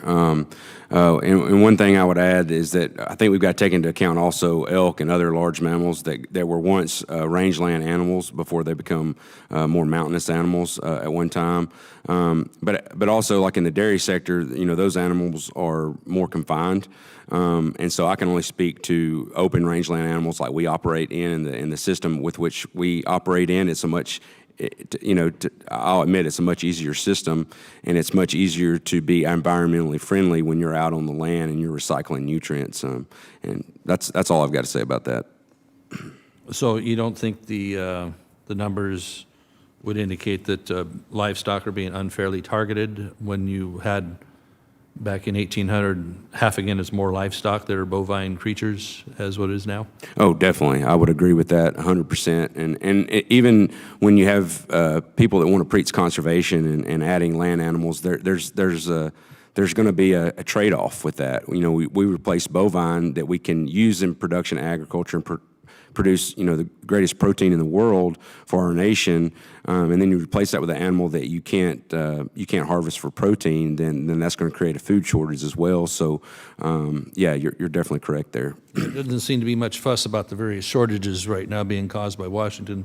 Dr. Browder, when we talk about the issues of that people come into agriculture. I'm in agriculture myself, so we get approached a lot with people with bright-eyed ideas about how we should manage our land and, what we should use on our crops, et cetera.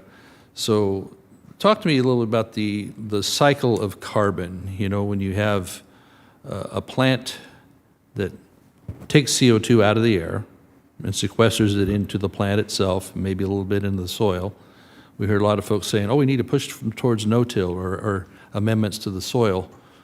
But then when that plant dies or is harvested or burns up, like our trees are burning up all the time in California, after having sequestered carbon, isn't it kind of a zero-sum deal when you've pulled the carbon into the plant and then the plant dies or burns or its cycle renews? Talk about that a little bit. Well, it's true. It does cycle that way.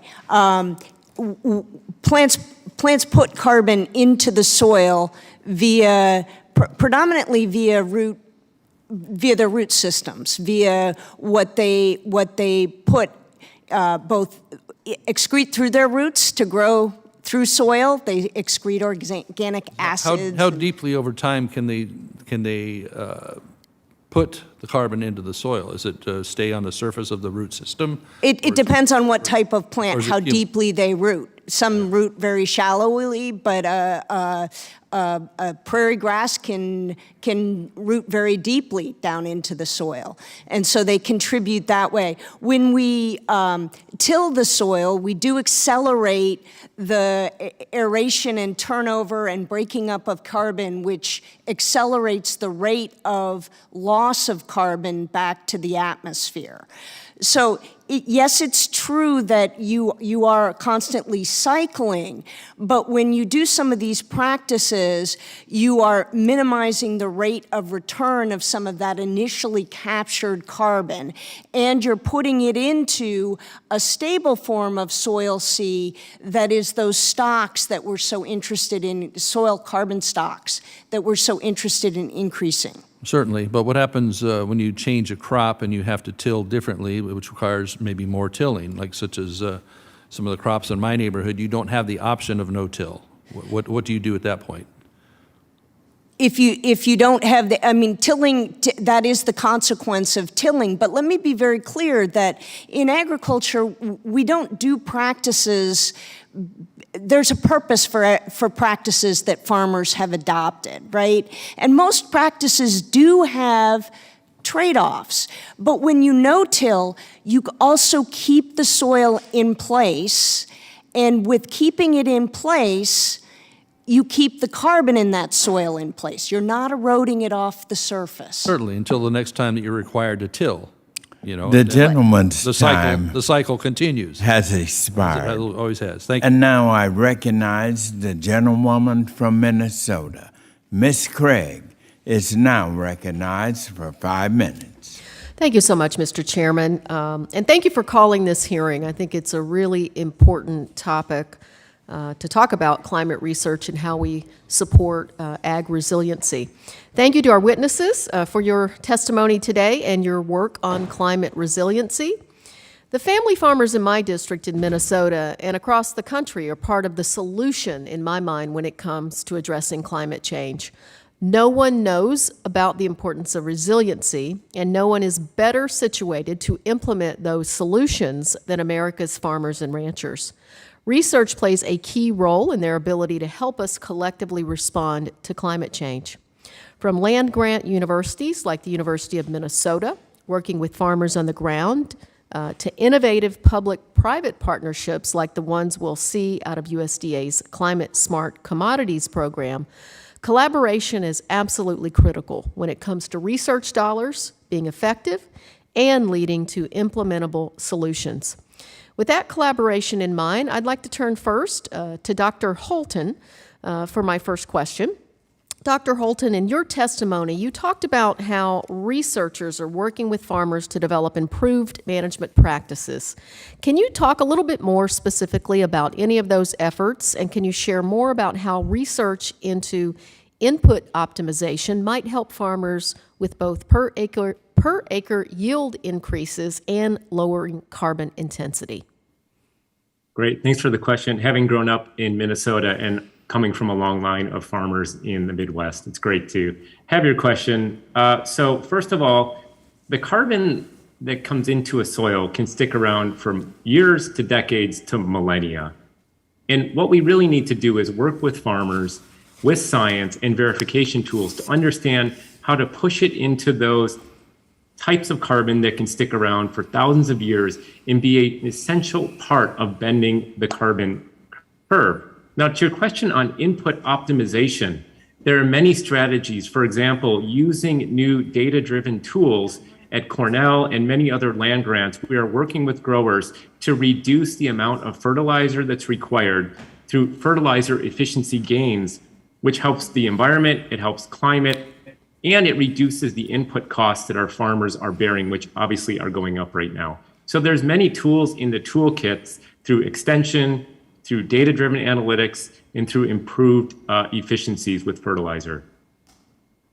Excellent, thank you so much. Now, I don't want to leave anybody out here, so let's go next to something that really always is exciting to me. What is, for each of you, the most promising area of current ag research where you see the most opportunity for outcomes that create implementable, impactful solutions that can enable American farmers and ranchers to continue that important work of both feeding the nation and combating climate change? And I'll go through you one by one, just a few words on the most promising areas of current ag research. Let's start with Dr. Valise.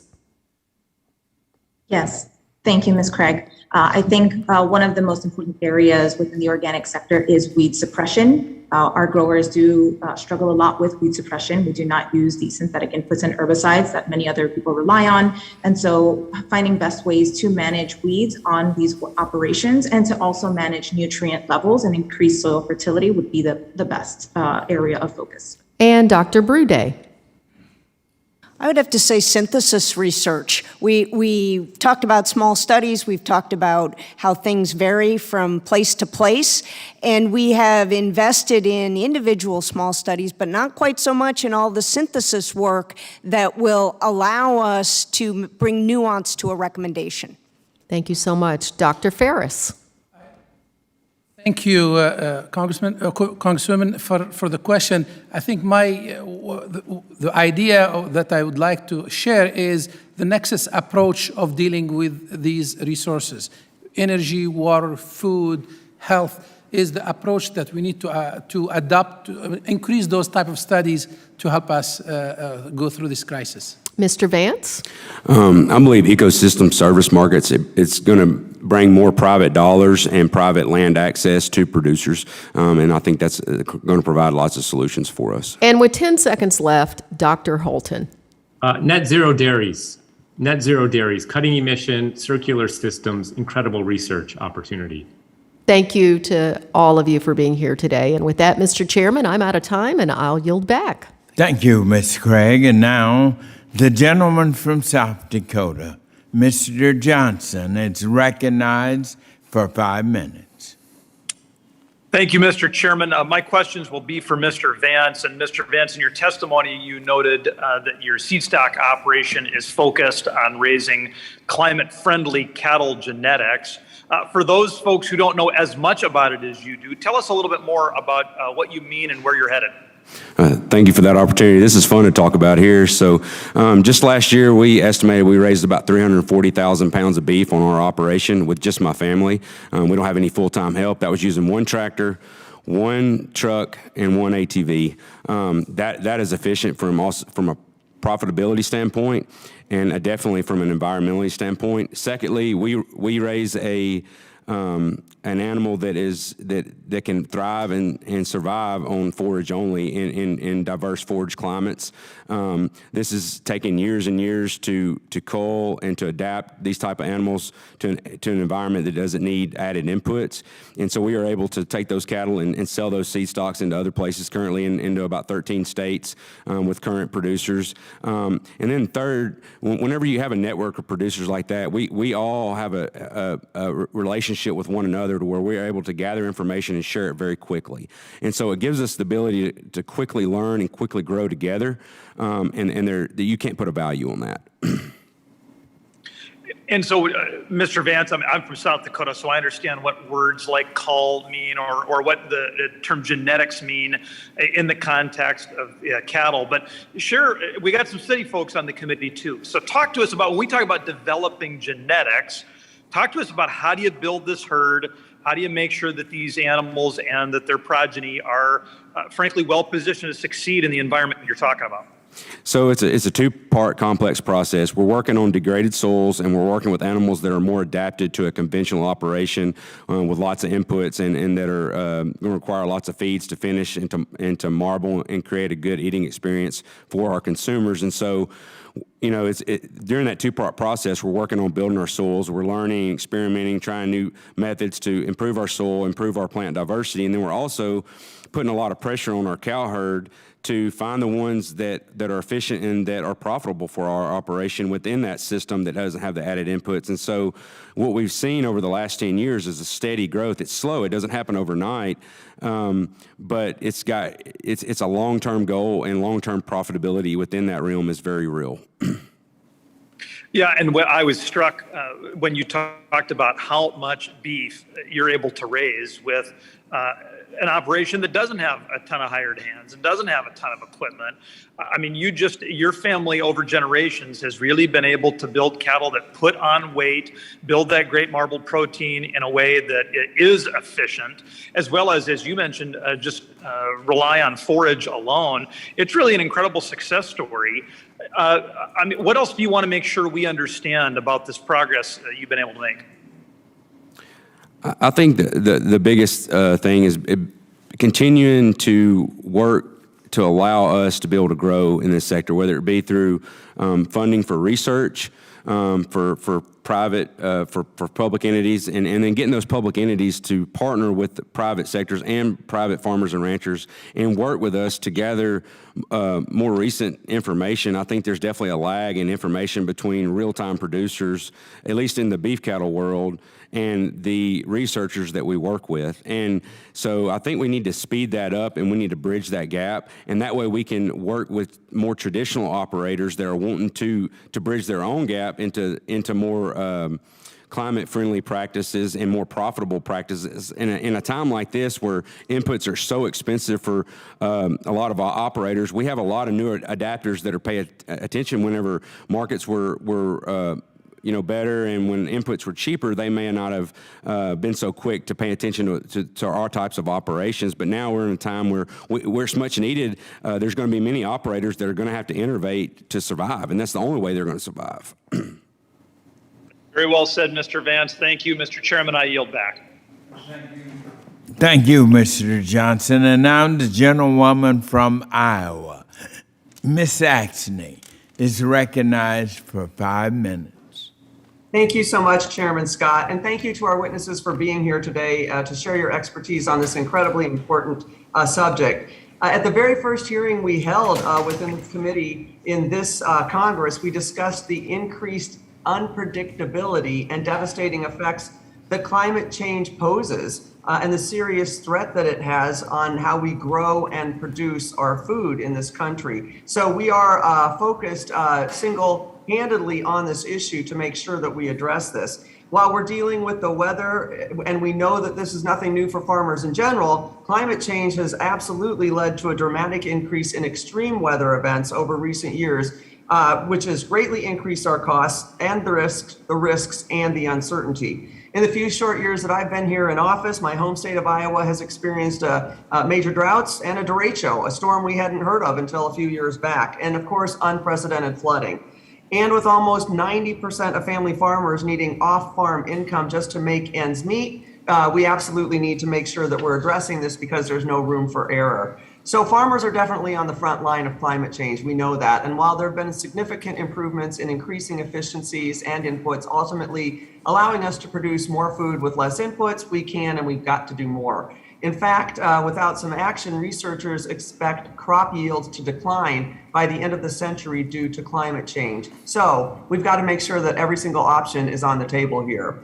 One area I'm particularly interested in is how we can equip our farmers to further reduce their inputs, such as more timely application of nitrogen to help reduce runoff and emissions. And of course, as fertilizer costs have skyrocketed, reducing the need for nitrogen or any input will go a long way with improving profitability as well. So before I ask my questions, first thing I want to do is thank my friend and fellow Representative Harder for his legislation to provide additional assistance for nutrient management practices through the EQIP program. I look forward to passing that bill tomorrow, as well as many other important bills to lower food and fuel costs. And my first question goes to you, Dr. Bruder. I believe you're working on efforts to integrate public and private data to make it easier for farmers to make data-driven decisions, particularly when it comes to fertilizer use. Can you expand on that work and hopefully what you think it can accomplish?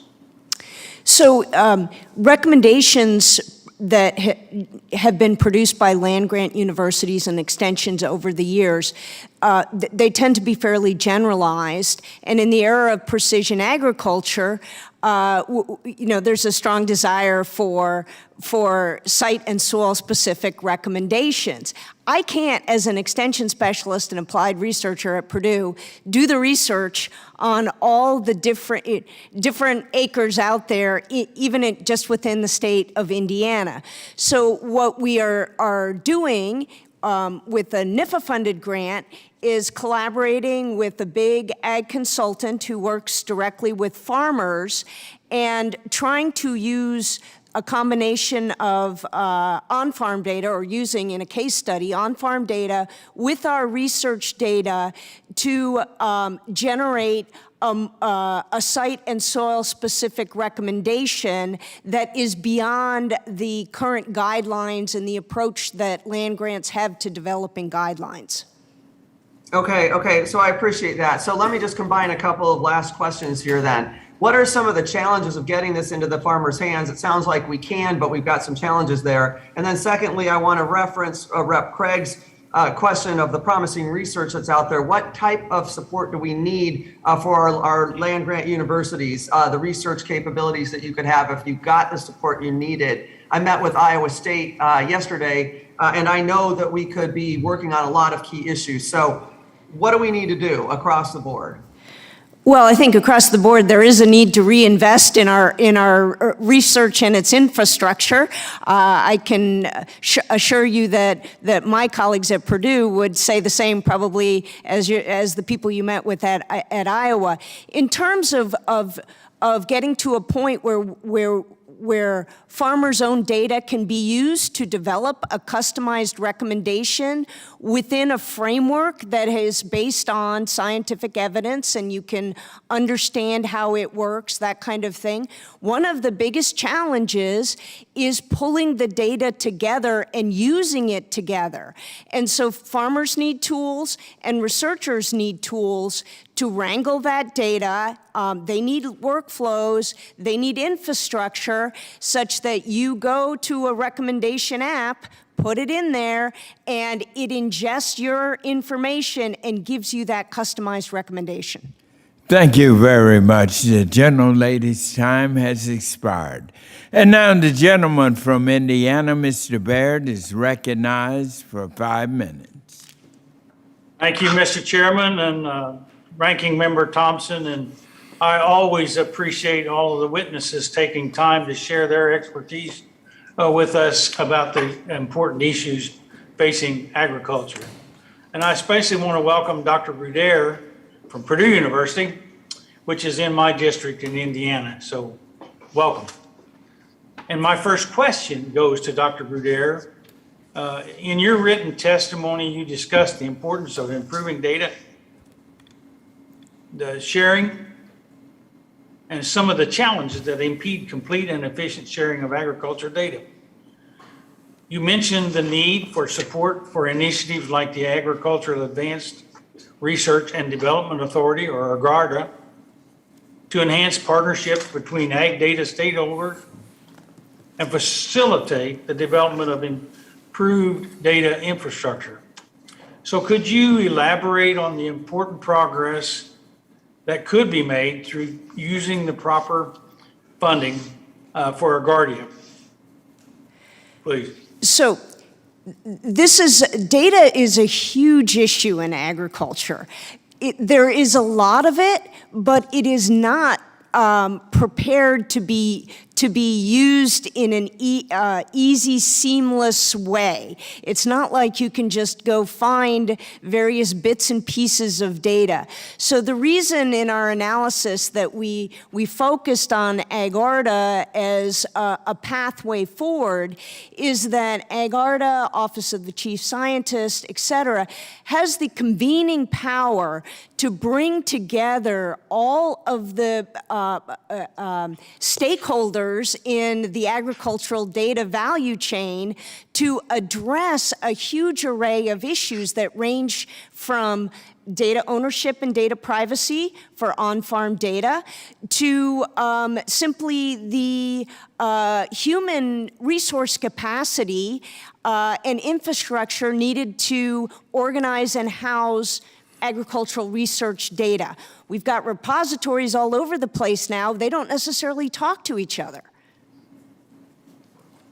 So let's take that one step farther because my next question that you mentioned is the fact that this data-driven solutions in agriculture, how do we make sure that we have students that understand this and know how to apply the data and the computational for science? We look hard, we work on our curriculum and we get some data skills infusion into the agricultural curricula, as well as students, not everybody, I think I said this already, is going to need to be a data scientist, but they need to have understanding of what data is and how to look at a piece of data and understand whether or not that represents what they think it does. That's a very simple thing, but students need to know how to evaluate data and to use it correctly, and then they need to have some understanding of the computational tools that allow them to handle and wrangle data and the programs that they're pushed into. So they have to have an appreciation that is more than this is just a box, a black box, and I put my data in and something comes out. They have to have the intellectual ability to understand whether what comes out of the black box makes sense. Well, thank you for that. Very, very important information, and thank you for being here. Do any of the other witnesses, we've got about 50 seconds left, any of the other witnesses have any comments in that regard? Yes, Mr. Baird, I have a comment specific to data and I think the importance and Dr. Bruder mentioned this earlier, is to make data more accessible is really important. But as just speaking about students understanding the science, we also need to equip people to make that data accessible. And so when we talk about data science, the data needs to be presented to farmers and to ranchers and growers and foresters in ways that they can readily understand. And I think that is something that needs capacity building within our nation and our land grant institutions as well. Thank you. Anyone else? I've got about 10 seconds. I think building capacity in this area is important, human capacity especially. So we have to train our teachers who are going to teach these students and provide them with the infrastructure they need to train these students for the future jobs that they are going to be holding, not to train them for the past jobs or the jobs of the past. Thank you. The gentleman's time has expired.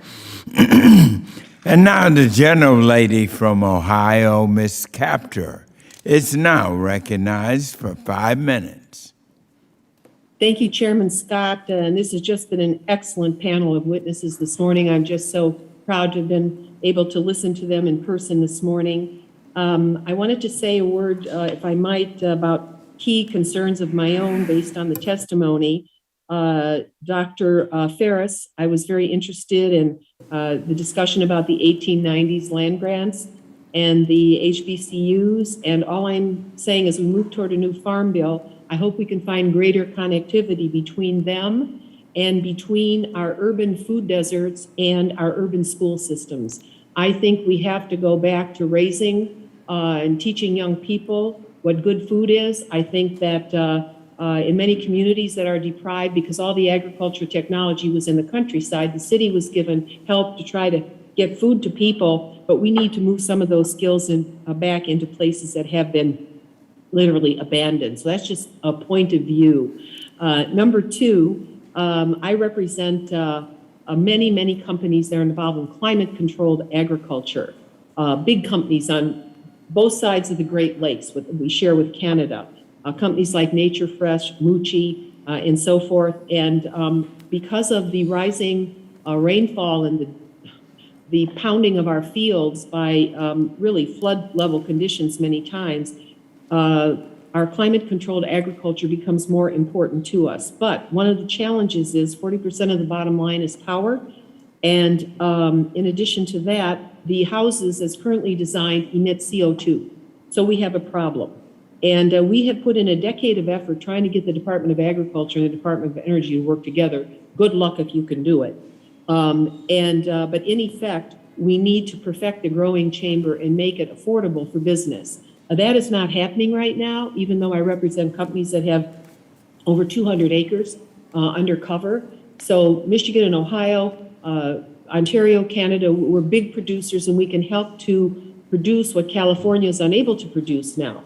So I just wanted to mention that area of cooperation between the Department of Energy and the Department of Agriculture. And Dr. Ferris, I was interested in the convergence of those words, energy and water, in your title as you testified this morning. Finally, and this will be my last point, a little bit of a question. For the Western Basin of Lake Erie, we have witnesses from Purdue and also, Dr. Velez graduated from Ohio State University. I really think there needs to be an Indiana-Ohio connection for the Western Basin of Lake Erie. This is the largest watershed in the entire Great Lakes, and it is fragile, and it needs more attention. And field practices have been adapted, but we have so much phosphorus and nitrogen that is now going into our lake. The lake is sick. And Toledo's water system was turned off for 3 days a couple years ago, and that was a very rude awakening for people in our area. So my question is to anyone, where might I go to obtain a detailed map of the tiling of the Western Basin of Lake Erie, which is the most tiled area in the country, so that we can take a look at better control of rising water as well as filtration of the nutrients that come off the fields with it? Can you clarify, you were asking for where can you go to get the most up-to-date mapping of tile drains? Drainage tile, underground. It's the most tiled in the country. I think we need a separate title in the Farm Bill to deal with Lake Erie's Western Basin because it's so sick. Okay. Yes, I mean, I understand the issue, and I can't tell you off the top of my head, but I certainly have colleagues who can tell you where the updated maps for tiles are easily accessed. Well, then you would do better than the U.S. Department of Agriculture if you could help me with that. If I could add a comment. So if you look at some research going on through the Great Lakes Restoration Initiative, Yes. you will find an ensemble of researchers, including Cornell and other land grants, working together. And it's a great repository for information on agricultural efficiencies, how to reduce phosphorus and nitrogen loading, and work in a collaborative model. So there's great information there. I just wanted to say also, we need to manage manure in a much better way and make it a product. I've seen a revolution here in Washington at the DC wastewater treatment plant. I just put that on the record. And it would be great if that could happen around the country, if we could help our those folks who raise beef cattle and dairy and so forth to be able to have more technologies to help them turn that manure into a marketable product. It's happening in some places, but not everywhere. Thank you all very much. I think my time has expired. Thank you. Yes, and thank you, Ms. Capter. Excellent points that you've made. And now the gentleman from Florida, Mr. Lawson, is recognized for 5 minutes. Thank you, Mr. Chairman and Ranking Member Thompson. This is a great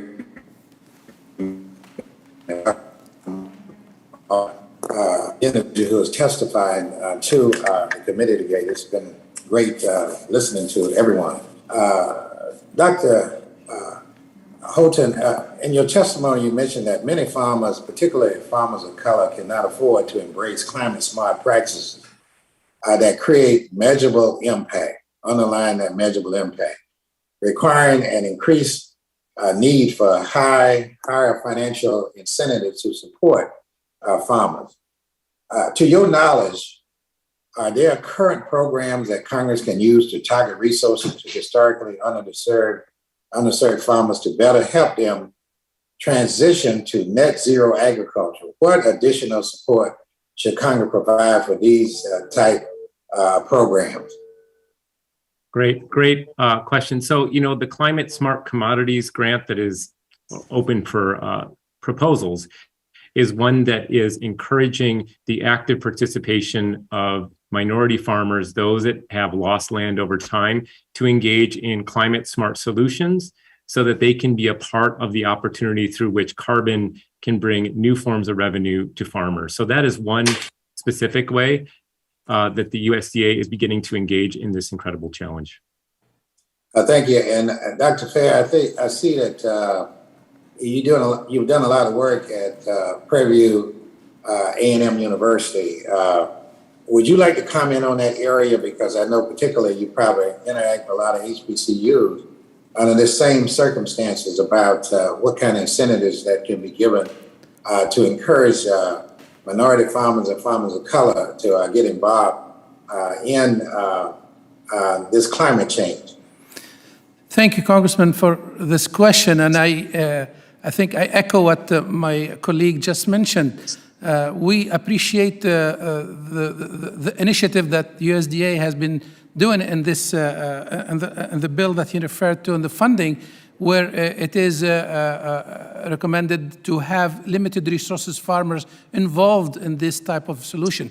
So that type of initiative, that type of requirement is key to help limited resources farmers be in the forefront of the solution. So these type of decision and policy are helpful to us to make sure that farmers, limited resources farmers, are part of this. And if we remember that 80% of the world population of farmers in the world are limited resources farmers, small farmers. So I think any solution that developed here in the States for limited resources farmers have far reach beyond the States. And the technology evolved here will also help businesses who develop this technology to be applicable outside and overseas. So it's a win-win situation for the limited resources farmer and also for the industry to be competitive global-wide.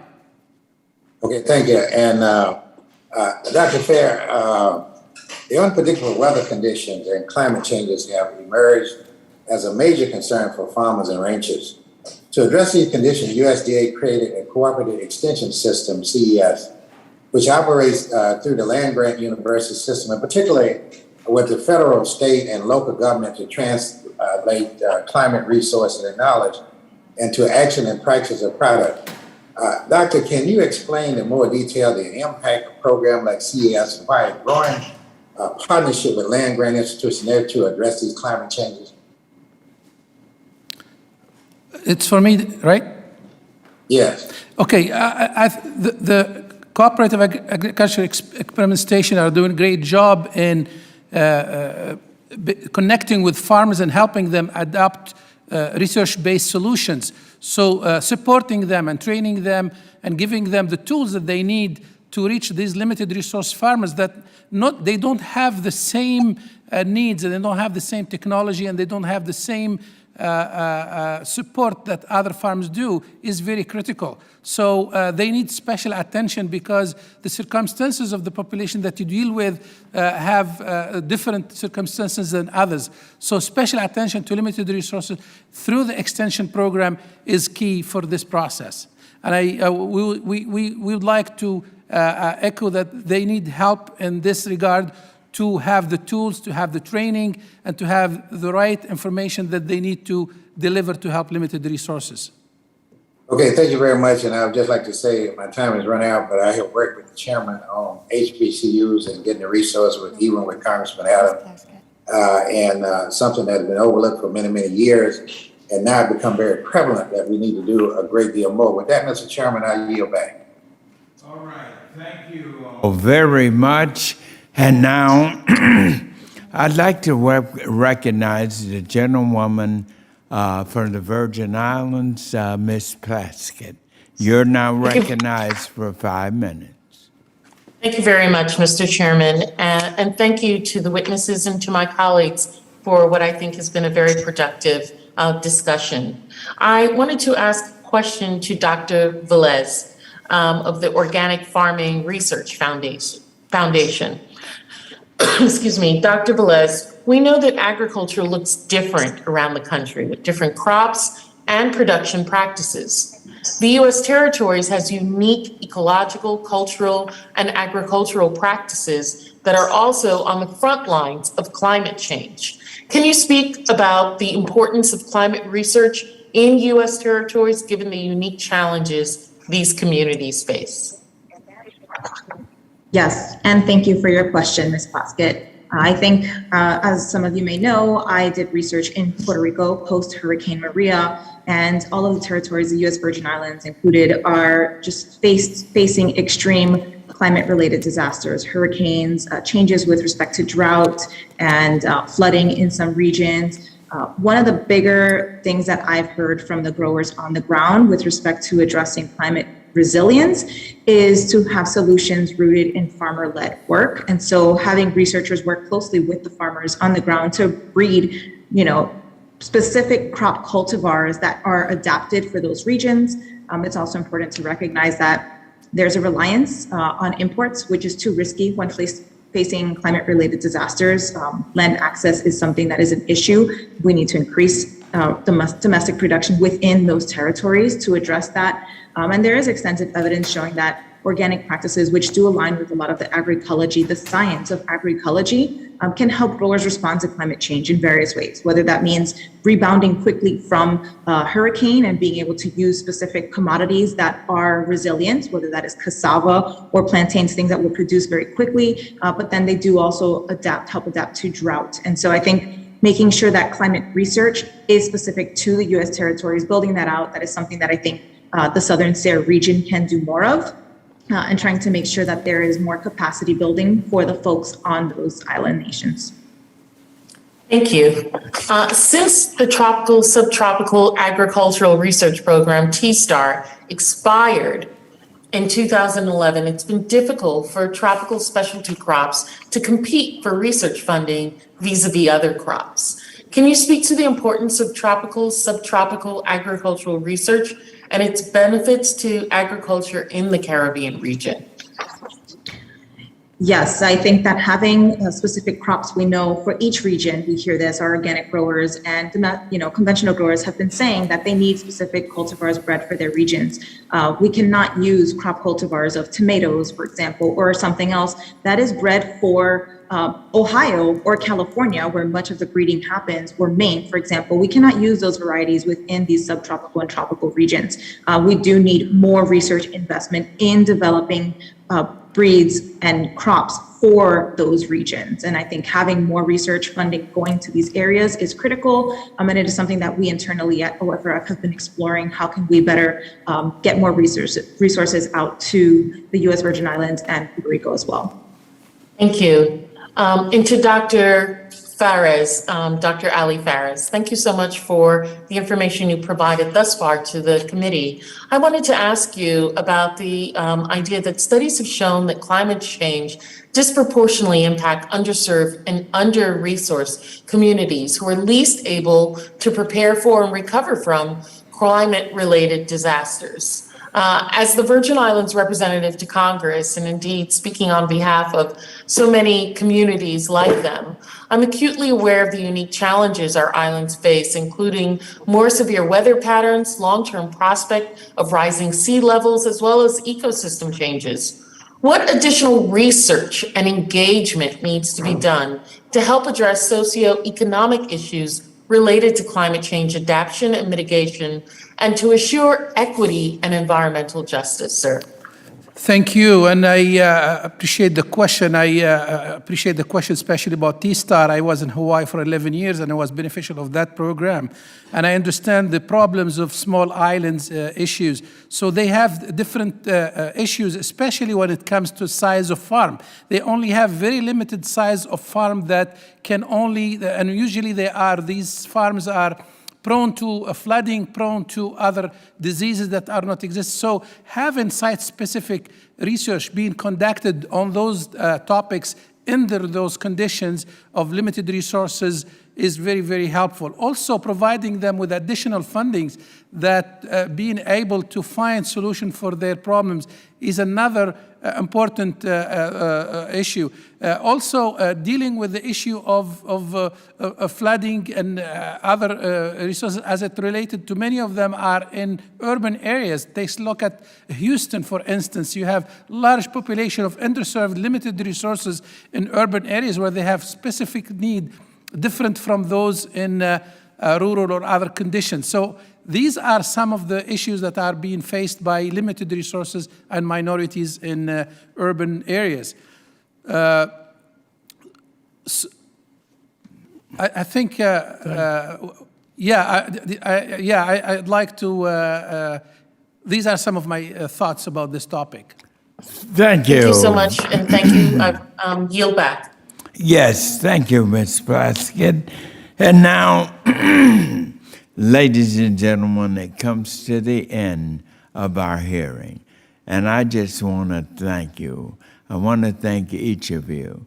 This has been a very informative and helpful hearing. We're determined that we're on the right track of being able to answer the challenges that this climate is providing. It's obvious. It has an impact on everything, all the way down to the cost of our food. If we can't produce it, just look at the damage that it does. We got to understand that there is no industry that is impacted by climate change more than agriculture. We produce our food from the climate, from the sunshine, from the natural, healthy oxygen supply that is provided. When we look across our nation and see our ranches and farms burning up on the West Coast and in the mountains, we see them. And so it is so important that we understand the significance when this committee says that agriculture is the most important industry that we have, because it's the food we eat, it's the clothes we wear, it's our shelter. And beginning more and more, our alternative fuel sources. All this is our survival. And the greatest threat to it is our failure to address climate change. And it is urgent that we overcome this challenge by supporting you, our researchers, our developers, our land grant institutions, and the United States Department of Agriculture's research efforts. This is a team, and we've got to work together, and we got to do it across party lines. And as you can see, I am working hard to pull this together. And one of the demonstrations that you will see is tomorrow, when we put on the floor a bill that expresses our nation's two number one concerns, and that is the rising cost of food, which this bill will bring down, and the rising cost of gas and fuels that this bill tomorrow will bring down. And so I just want to thank you for that. I'm very proud of this hearing. And I want to thank each of our witnesses. First, let me thank Dr. Thelma Velez, who is the Research and Education Program Manager with the Organic Farming Research Foundation from Sunrise, Florida. Thank you very much. And to you, Ms. Sylvia Brodeur, Professor and Wickersham Chair of Excellence in Agriculture Research at Purdue University. On behalf of the American Society of Agronomy, Crop Science Society of America, and Soil Science Society of America. Boy, that title speaks volumes for exactly why we're here. And to you, Dr. Ali Fares, Endowed Professor of Water Security and Water Energy, Food Nexus at the distinguished 1890s institution of Prairie View A&M University in Prairie View, Texas. And to you, Dr. Benjamin Holton, Ronald P. Lynch, Dean and Professor of Ecology and Global Development of the distinguished Cornell University in Ithaca, New York. And to you, Mr. Michael Vance, thank you, Managing Partner of Southern Reds, LLC of Gainesville, Tennessee. Thank you all so much. Let's give our panelists a hand, won't you? Didn't they do a remarkable job? Thank you so much. And now, I wouldn't have been able to put this together. We couldn't have done this without a hard-working staff. Then they did a wonderful job. So I want to thank our staff director, Ms. Ann Simmons. She is wonderful. Our deputy staff, Ms. Ashley Smith. She's great. And Ms. Malika Daniels, Mr. Michael Stein, Mr. Paul Babbitt, Miss Emily Plisco, and Miss Ellis Collier. Give them a hand, won't you? They put it together. And now, under the rules of the committee and the record of today's hearing, I did not want to forget my Chief of Staff. Give her a hand, too. Catherine Kurbitz. Raise your hand, Catherine. She works hard, too. And so, under the rules of the committee, The record of today's hearing will remain open for 10 calendar days to receive additional material and supplementary written responses from the witnesses to any questions posed by this member. And now, ladies and gentlemen, this hearing of the Committee on Agriculture is now adjourned. Thank you and God bless you.